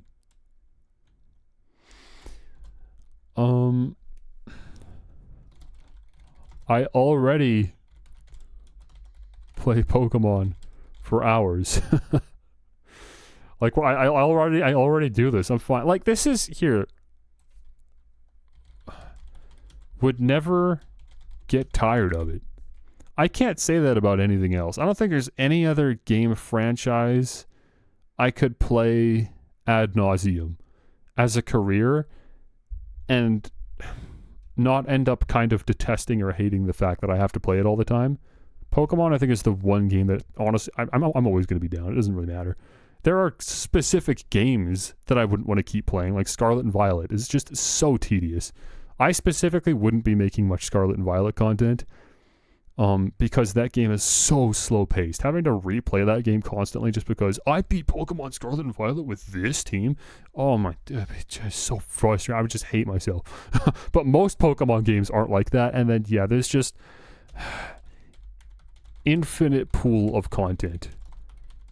Fan games, mods, creature collectors, Nuzlocks. I mean, I don't know. It just goes and goes and goes and goes. There's really no end. And trading cards in between. I couldn't do it. Sorry, I couldn't do it. There's a lot of Pokemon YouTubers that get their bag from getting sponsored by Pokemon to do card unboxings. Not me, bro. I couldn't do it. I couldn't even pretend to give a single care about the cards I'm pulling. It's not happening. Pokemon is not sponsoring me, bro. Some Pokemon tubers actually get the Pokemon sponsorship, not me. Absolutely not. So I'm going to put the potentially overcrowded market here, but no asterisk. I think there is a significantly diminished... I just think the overcrowding is less of an issue for Pokemon because it's more niche than just Nintendo, because it's now just like a sub-series within that. And from what I've seen, like, truly, you really do just get free views if it's Pokemon, unless, like, it's actually nothing content. As long as you're trying, as long as there's something, as long as you're playing into the types of things people like, I feel like you get views. Have a decent thumbnail, and the content actually is what you promise. I think that's all it takes to really start building an audience. I think there could be a limit to how big your audience gets, depending on how quality the content is, how often it's being delivered, how good the editing is, etc. But I think, reasonably speaking, I could find my audience there. I think there are more trading card channels than gaming ones. There might be, man. Blows my mind seeing how that in itself is like a career of YouTube videos. Or Pokemon Go. Dude, I mean, think about that. Pokemon is so big on YouTube that even Pokemon content within itself, there are sub-series of Pokemon content that are like huge, and you could just focus on this one specific facet within Pokemon, and that in itself is enough. Yeah, it's so expansive. Pokemon is so expansive. No wonder they're the highest grossing multimedia franchise, right? Okay, negative. Good, high quality video editing. I don't think you can skimp on the video editing. You gotta have graphics of the different Pokemon, you gotta have the type charts, and you gotta, it has to be visually interesting. You have to actually put in the work, I think. That varies depending on specifically the type of content.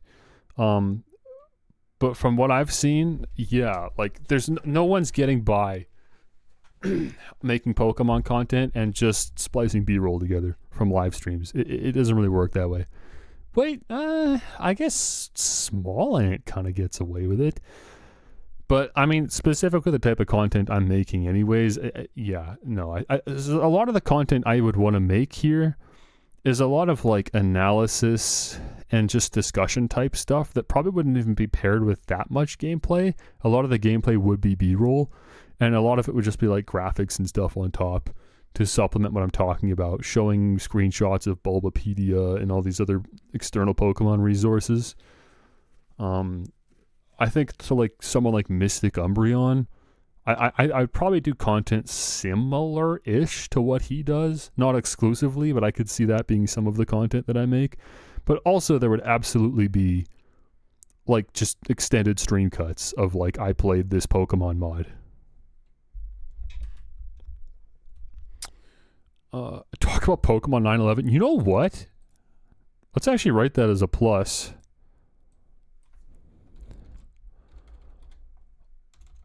Opportunity to be edgy, crass because of adult audience. Like, yeah, of course there's kids that might click on the videos, but ultimately I think that's fine, and that could be unique and interesting. Oh, this guy's kind of based actually. So he makes Pokemon content and he's based. That in itself could also be, like, I wouldn't feel like I have to change my personality, right? Sometimes I like popping off an out-of-pocket joke on stream. That's fine. We can do that. We're all adults here. I couldn't do that as a Nintendo YouTuber.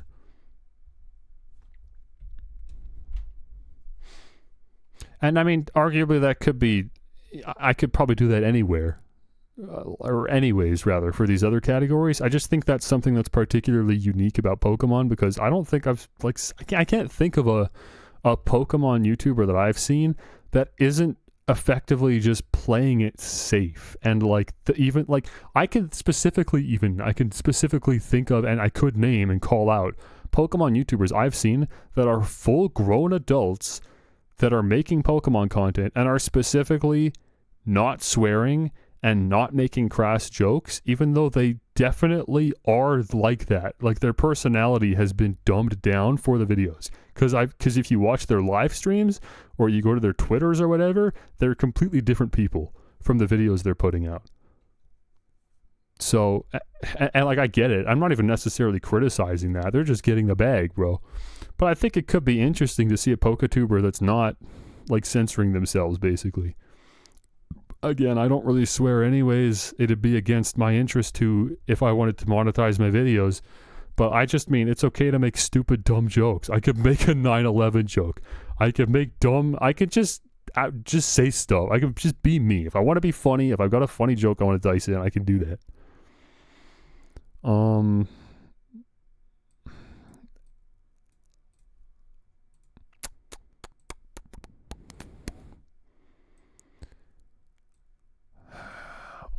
Okay. Still requires,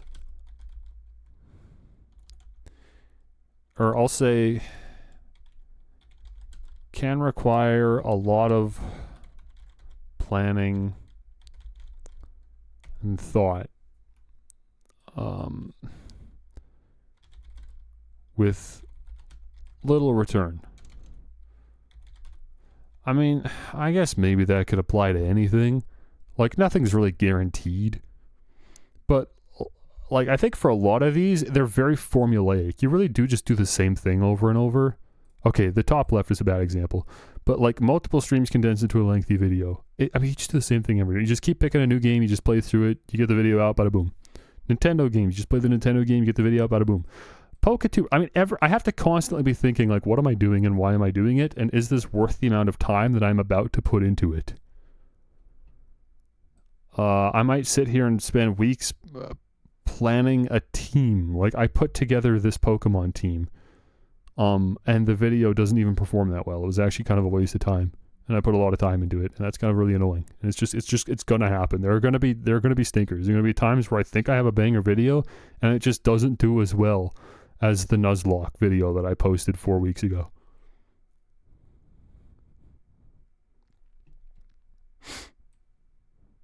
But I mean, yeah, there's gonna be risk involved anyways. But I think I'll make it work. One other thing I think is worth mentioning. Haven't actually played all the Pokemon games. Lol. We gotta do that. I have to, like, before we get anything started, I have to, like, finish doing my homework. I gotta finish, like, I gotta play Pokemon Ruby. Remember I started playing that? We gotta finish playing that. I gotta just make sure that I've played every Pokemon game. That's, like, at the bare minimum, you expect the guy that specializes in the specific franchise and only talks about these Pokemon games, you'd think at the very least he's actually played the games he's talking about. So I do need to kind of do that first, and not even for content, but just so that I can make more content. I can't even really make content out of the playthrough. I just need to get it done. So I guess I'd probably just start knocking those out on stream. Just me and you hanging out. And just bang out all these Pokemon games. Then once I've done that, finally, great, okay. Now let's start thinking about content. So there's a bit of like things we gotta go through. Do a first time thing. Sure, but that would be the start of the channel, and it's like, I've already thought about this, right? Because this, you'd think that would be like, oh, I played Luigi's Mansion for the first time. It's the same thing. That's a plus. Let's do it. I played through this Pokemon game for the first time. But, like, I need to play through the games in order to get content out in the first place, and I'm trying to get the content out. And if the content is me playing through the games for the first time, I can only do that so many times. There's only so many Pokemon games, and once I'm out, I'm out. I feel like I'm going to build an audience that come to watch me play Pokemon games for the first time, and then that's it. I'm out of games, and all the momentum I've gathered is gone. Maybe I'm overthinking it. I don't know. But to me, that sounds like a bad idea. That sounds like that's me making content for one audience, running out of content, and then making content for a different audience because I ran out of content. That sounds like it's a bad thing.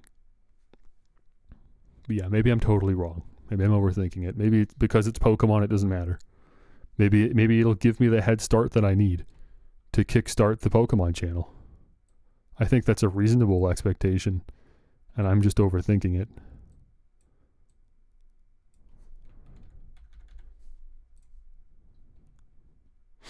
But that is the concern.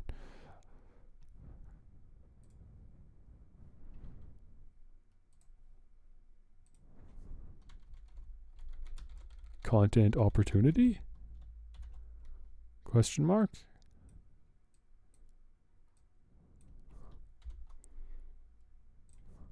Gotta be content brained after all. Okay, lastly, achievement hunting.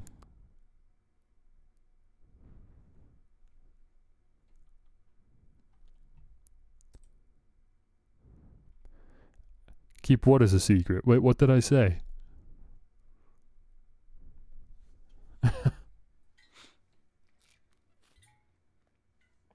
200K is a huge number, by the way. Let's dial it back.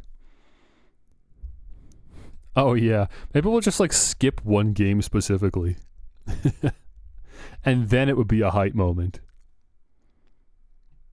Like, suspiciously, despite how many videos I've made, I've never made videos on this one game. Well, truth be told, I've never played that game. Fine, boom. I know. Okay, achievement hunting.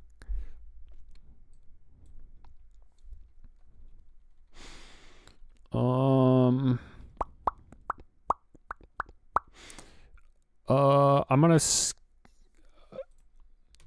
just going to copy paste the pro from up here. Tried and true format, should find success on YouTube. It's to a slightly lesser extent, but yeah, like this isn't me really taking a chance. As long as we're finding new games, like if I'm the first one to get the video up, bada boom. That's it. That's already free views.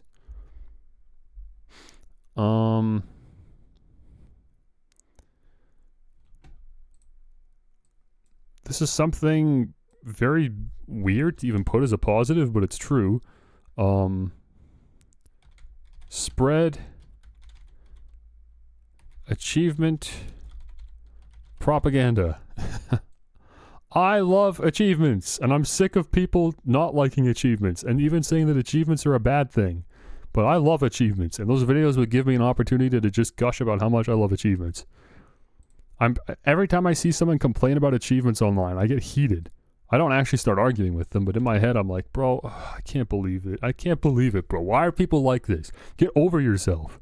This is a game feature that you can just choose to ignore and not engage with, and yet you're sitting here complaining about it, even though there are other people that not only like or even maybe love achievements, they're also now making content based off of achievements, and you're sitting here complaining about it, whining about it. Immersion. I was playing the video game and it popped up for 5 seconds and ruined my immersion. Oh, it makes me so mad. I hate people. So yeah, I get to spread achievement propaganda. Okay. Too mentally exhausting? That's, there will be times where I hate my life. It will happen. Sometimes there will be an achievement that is just soul crushing. There will also be times where I straight up don't get the achievement. There will be games I can't 100%. There will be games I legit can't 100%. Waste of time. Because I can't make a video called I almost got every achievement. I got 99% of the achievements. I gotta make the 100%. I can't. So, you know, I gotta know my limits and look ahead of time and be like, yeah, that's not happening. Someone can do that, not me. I pass. I'm forfeiting. Too much editing? No, this is the easy one. Oops. This was the easy editing. Remember, I just have to splice B-roll underneath. Easiest videos to edit. Just spliced B-roll.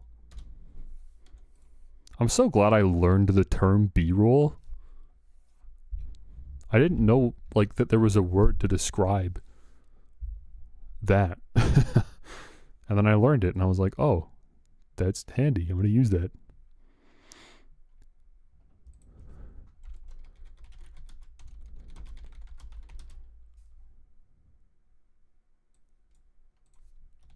Streams will be ass. Respectfully. They just will. It's just going to be us hanging out. The streams are not the content. Oops.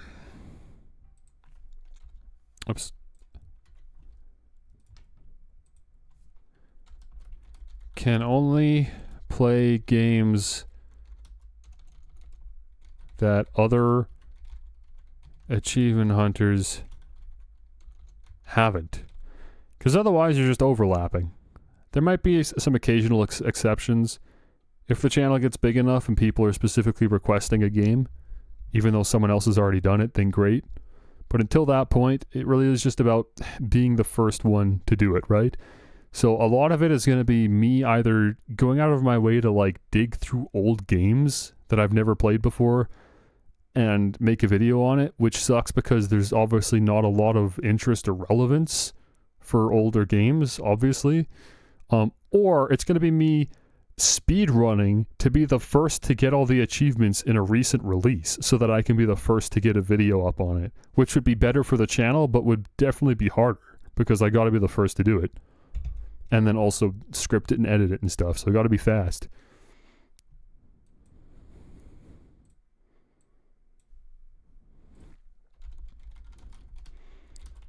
will have to be first to beat recent releases. IRL life gonna get in the way? Yeah, I mean, if it's a work day, great. That's 8 hours of my day that I can't dedicate to playing the game that just came out yesterday. But fortunately, I mean, the reason I don't stream on work days currently is because I actually care about talking and engaging. And, you know, I'm just a little beat after work.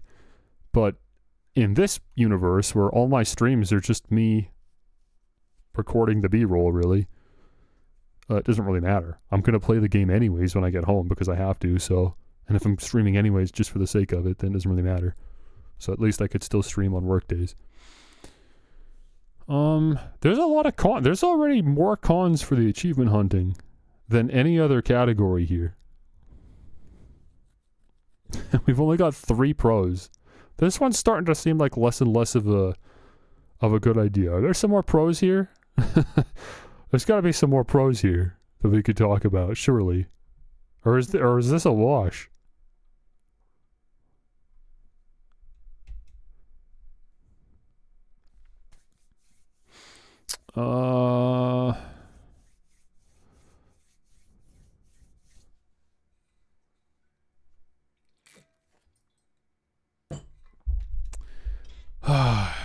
You can see how much thought I've put into this and why I wanted to stream this. This is tough, man. This is a big decision. I'm talking about changing my content completely. And look at all the things I have to consider. And think about how much time and even goodwill will be lost if one of these doesn't work out. And then I have to pivot to something else. Oh, it sucks, man. Over the years, I've made so many different kinds of content. I hate that I'm sitting here doing this again. I've done this so many times in my life where I've sat down and thought, am I going to make a new YouTube channel? Yes, I am. And then I make a new YouTube channel just so I can do this new thing. And sometimes I do it for a few years, sometimes I do it for a few days, and then I get tired of it. And here I am doing it again. I mean, I'm not going to make a new YouTube channel. I'm sick of doing that. I've got Spiky Gaming. We're just going to commit.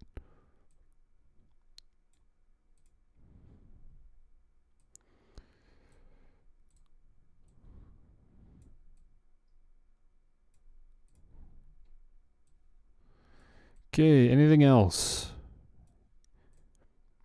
Can we just think of another content stream entirely, or is this all we got? We got 5 options.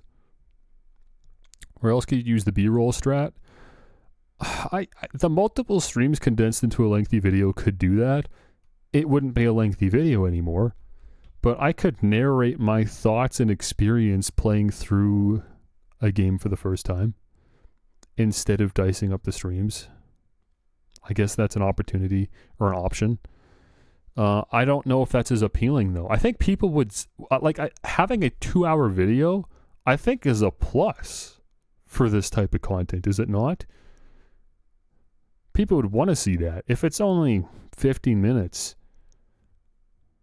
I don't know. I just don't think that's the type of content that's going to work. I just actually don't think that would hit as hard. Maybe I'm wrong though. That really might work. I don't know.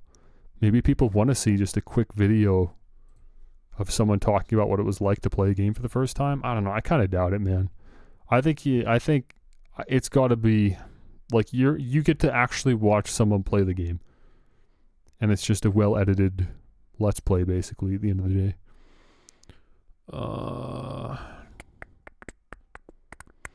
I mean, B-roll works for PokeTuber if we're specifically talking about like Nuzlocke.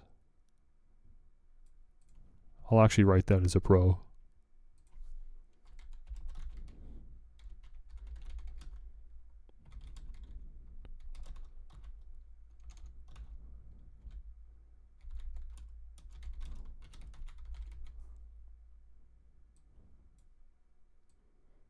Nuzlocke are just B-roll with a script. That's like easy content.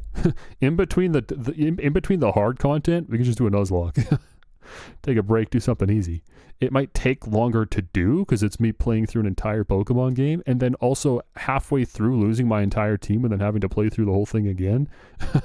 So it might take a while, but at least the video won't take too long, I would think. Again, as long as you're just making your timestamps along the way, marking all the time a Pokemon dies or you beat a gym leader or whatever, so it's just easy to quickly pop into the video editor, skip to the good stuff, match what's happening in the script.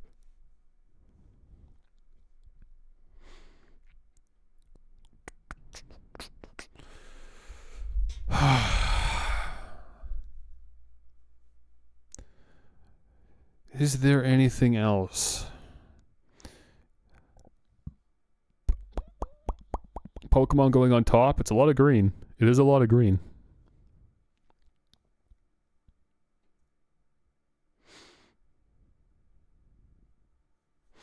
I will. Okay, you know what?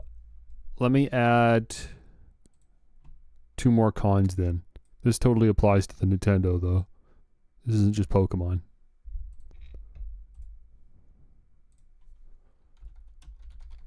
Makes me self-conscious.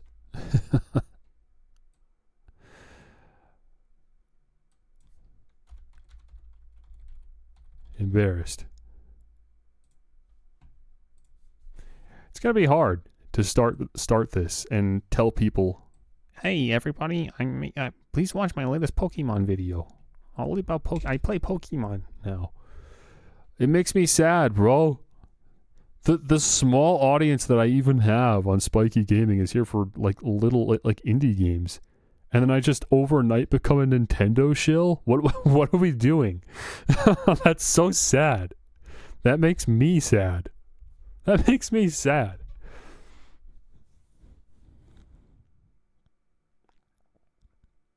Nah, I'd be there.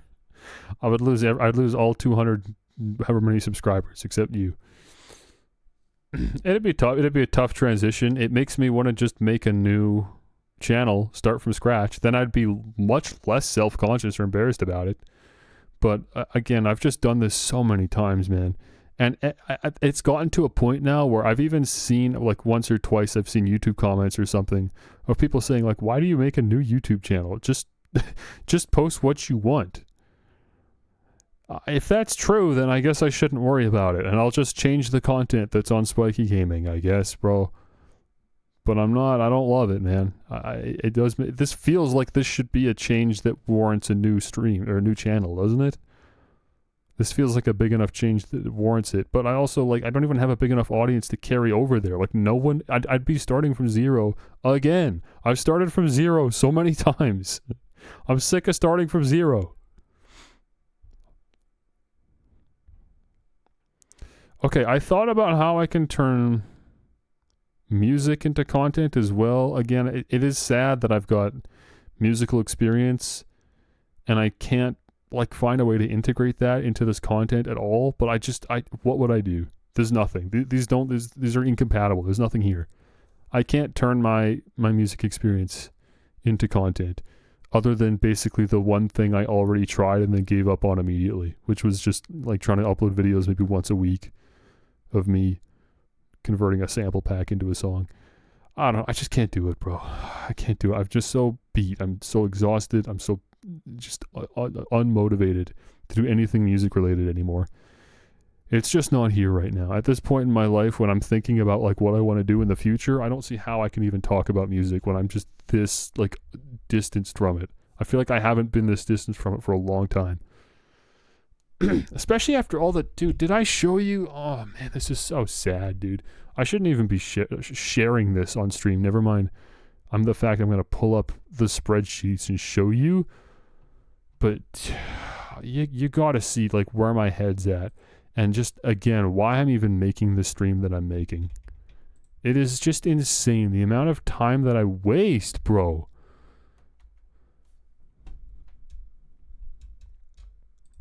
Look at, man, here's all the time that I spent over the course of about 2 weeks or longer. Okay, so you know what Sick Day is, but maybe someone's watching this stream and doesn't know. In 2015, I made a YouTube channel called Sick Day. Sikkday. It was back before I knew how to make music, but I just really liked music. And I'd learned how to DJ. I self-taught myself how to DJ. And I was like, hey, I'm pretty good at this. I want to make a YouTube channel for all of my DJ sets. And so that's what Sick Day was. So in 2015, I uploaded my first video. It was like an hour-long atmospheric drum and bass mix. So it's been 10 years now. The 10-year anniversary of that channel came and went in January. To celebrate 10 years of Sick Day, I wanted to do like a mix. I thought, you know what, screw it. I've got this Hollow Bucket channel, or maybe I'd even upload it to Hollow Bass. I'm going to upload a video that is, you know, me celebrating 10 years. And I decided what I want to do is a decade of drum and bass. You can see the title of the spreadsheet was what the title of the video theoretically would be. Decade of drum and bass, mixed by Hollow Bass. And it would just be me mixing some of my favorite releases from the last 10 years, or maybe chart toppers or something. Here was, you know, what some of the track lists were going to be. So for example, this was me trying to find 10 songs from each year. So here's 10 songs to represent 2015. Here's 10 songs to represent 2016, etc. At the end of the day, that'd be 100 tracks. It's kind of ambitious, 100 songs. It's not like outrageous though. I've done that before. I've mixed 100 songs before. I could do it again. It's a special occasion. It's 10 years of me DJing, really. It'd be cool to show off, you know, how far I've come. Anyways, took a long time. Took a very, very, very long time. What you're currently looking at is what I thought the track list would be. This was basically the closest I got to being done. This track list is like very close to whatever the final track list would be. This might be exactly it. I'm not sure. But it took a long time to get here, man. On the bottom, you can see all of the different spreadsheets I wrote. All the different track lists I theoretically wrote. Me trying to document just all these songs that came out in the last 10 years that I thought were big and worth doing. In this left column, you can see the key for every song, which I manually found myself because I do harmonic mixing. I split all these songs into different subgenres so I would see which groups of songs could be mixed into each other. Took a very long time. This is the master list though, so ultimately, no matter what the track list looks, it should probably consist of songs specifically from here. Here I tried using a weighted heat scale that showed their placement on the Beatport charts during their release period to further highlight how relevant or how much of an impact these songs would have theoretically made at the time. This was me narrowing that down a little bit further to try to put a set together. You can see I organized everything by key. Here is me taking the master list but sorting it by year specifically so I could further pull out maybe 10 songs per year that all match a specific key. This was just straight up the, I think, 100 highest rated tracks on Beatport. I can't remember what this was specifically. It's been long enough now. This was me copying that list and grouping it by year and coloring them so I could easily find them, but I obviously stopped by the time I got to 2019 because I got bored. This was just another attempt at putting a bunch of songs into different categories to try to weight them and figure out which subgenres needed more or less songs to be more like evenly representative. These were songs that actually chart topped. I decided I'd find some chart toppers. Like, these are songs that literally placed on the #1 spot on the drum and bass charts. I thought, okay, at the very least, I should make sure I have these songs. And then I can fill in songs that I just want to feature after this. So I'll structure the set around these, since these are sort of must-haves. And I was trying to, find chart data online to figure out at what point they were charting, and then sort it chronologically. Oh, these are all the songs that entered the top 10. I thought, okay, well, what if I just pulled my songs from here? This took forever to write down, but here's all those, and this isn't even necessarily the same songs that were in the other charts. Here I started writing down just some big songs from specific labels because I didn't want too much label representation. Here, this was a really eye-opening spreadsheet because I realized just how many songs from specific artists I was trying to feature. I had 7 songs from Sub Focus, so I tried limiting it to how many tracks I could feature from each artist. And so here I managed to do just 1 track from each artist, but it was still too much at the end of the day.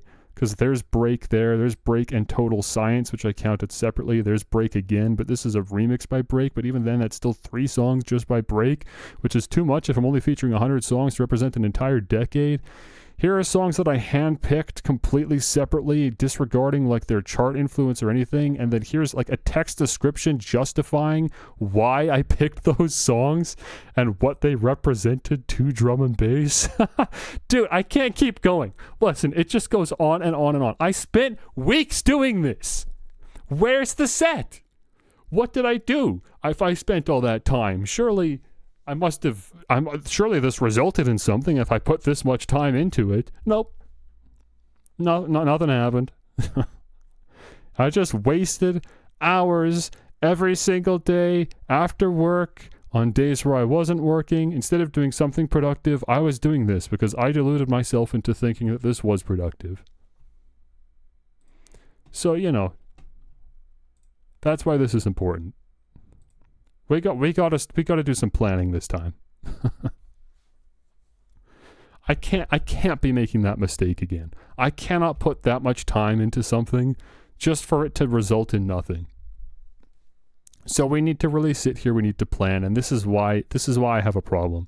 This is why I am 28 years old and still don't know what to do with my life. It's not from a lack of effort, clearly. I do put effort in, contrary to what my dad thinks. My dad thinks I just sit here and play video games all day and I don't care about my future. That's not true. I'm just too misguided and too unmotivated to actually commit to something. That's the problem.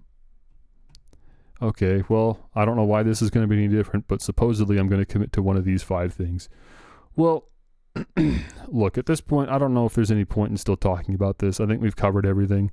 I think at this point I just have to ruminate on these 5 options I've laid out for myself and decide which one I'm willing to commit to, I guess. Because again, I simply can't keep going the way that I'm currently going. Something has to change. Pokemon or multiple videos. You think those are the strongest? These are the strongest showers, huh? I mean, I'm really resilient to the Pokemon thing just because I feel like it's me being selfish. Just because I just selfishly like playing Pokemon. It's just fun. Surely this isn't like an actual path forward, right? But I don't know, bro. I feel like if you're also telling me this looks real, like there really might be something here, then maybe this is it. Maybe I just fully commit. Alternatively, this is certainly interesting. The thing I like a lot about this is this allows me to still play lots of different kinds of games. I really am just locking myself to Pokemon for the rest of my life if I do this, it is sad. It is sad to just give in like that. At least this still allows me to maintain some integrity and self-respect. Because I actually get to engage. I get to call myself a gamer. I've seen, dude, some of the Pokemon YouTubers that I've seen or that I watch literally only play Pokemon. It's the only game they play because it's their content. And Pokemon is a long game. It takes a while to play through the game entirely, especially if you're imposing these challenges onto yourself. You just don't have time to do anything but play Pokemon. Not only is that your only source of entertainment, it's now your career as well. There's definitely something sad about that. But look, if I'm good at it, if I can make it work, I guess that's just how it is, man. That's where we're at right now. That's how a lot of content creators are. They just find their niche and that's it. They just commit. I think TikTok is pretty evident of that, isn't it? These TikTokers that just capitalize on this one specific video format, and then there's videos that people make of them recording their phones and scrolling through someone's TikTok page, and it's just the same first 2 seconds over and over and over. You'll never believe what You'll never believe what You'll never believe what. It's just that over and over. I mean, that's where we're at, man. You just got to find your thing and commit and do it. Because for some reason it works.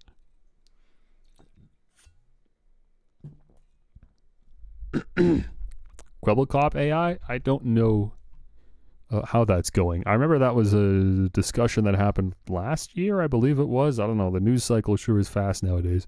I think it was last year. I remember people were freaking out because Kwebbelkop, who I'd literally never heard of before, was talking about AI generating all of his content going forward, which was a really bold decision, I'll say that, given how much people kind of hate AI. And he's like, I'm going to just automate the whole darn process. He makes TikToks that literally go like that, and he reacts to AI videos. That's the future, baby. He knows where the future's going. Hey, you might not like it, but if that's the future, he knows where we're going. He's just paving his path forward. He might be sacrificing his humanity to do it. But if he thinks it's a worthy trade, if he's willing to sell his soul to the devil, okay. Sheesh, get that bag. All right. Go off, King. Okay, we're done. I don't think we have any more discussion here. But I will say this, man. The next time you see me stream after today, I will have to have come to a decision, and that first stream will be the first step in whatever content path I choose. Because I can't afford to, like, screw around anymore, you know?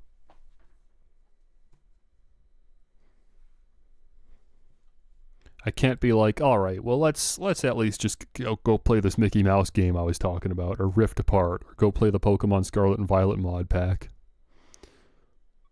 I have to get going now. It's either Half-Life or Pokemon.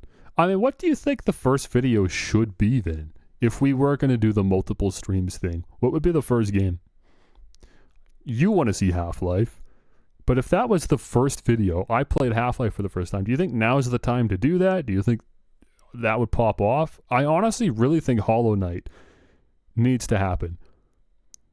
Maybe after, you know what, Hollow Knight should happen like the moment Silksong is released. Because that's when Hollow Knight hype would be back at its peak, right? Yeah, if like at Summer Games Fest or whatever, this year, Jeff Keighley gets the Silksong announcement for the new updated release date, that'd be the time to make the video. I played Hollow Knight for the first time. There's definitely a timing thing here. Because, like I said, there's infinite games to play. So, I think it's important to strategize which games to play and when. If you're that convinced that Half-Life 3 is coming, then maybe we wait for Half-Life. But yeah, right now, specifically, there really is a dead period. Now is the time to reach into the archives and pick some old game. It could be anything. Fallout then, you think? It's really important as well, also, that we pick a game that I'm going to not need chat's help from, because I don't have chat. All I have is you. Unless you want to just backseat the whole game, right? So if we go with Fallout, then I hope you're ready to help me, bro, because it's just you.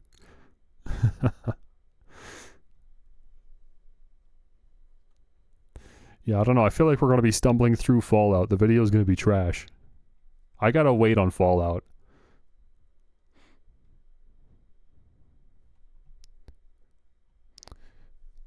Deltarune, I mean, there's 5 chapters to that. Look, I'll think about it, bro. I'll figure it out. Okay, do you have something to do tonight? Do you want to go? Do you want me to let you go? Or do you want to hang out longer? Because I was going to do daily games today. I just didn't realize how long the stream was going to be. But personally, I'm down to do daily games for an hour or two, however long it takes.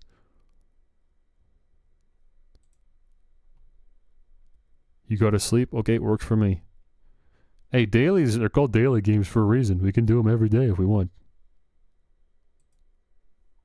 Got truck school? Actually? Is that actually what you're doing? You were serious about truck driving?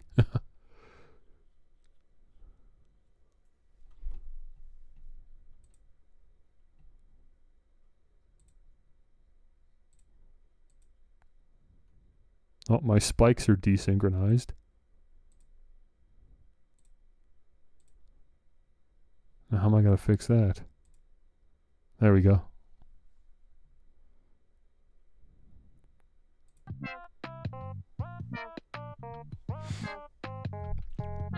I have the patience to be a truck driver, but I don't have the confidence on the road to be a truck driver. Legally, I have my license, but brother, I am I'm not driving anything. Not where I live, anyways.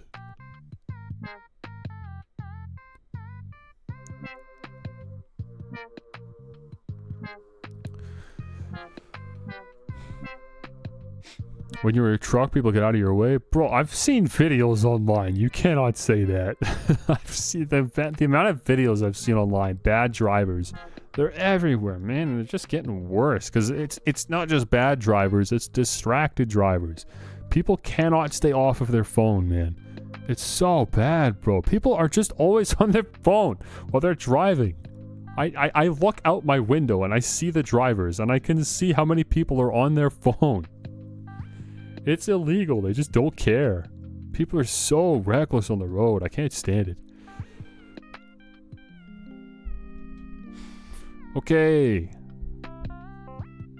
This was a productive stream, I think.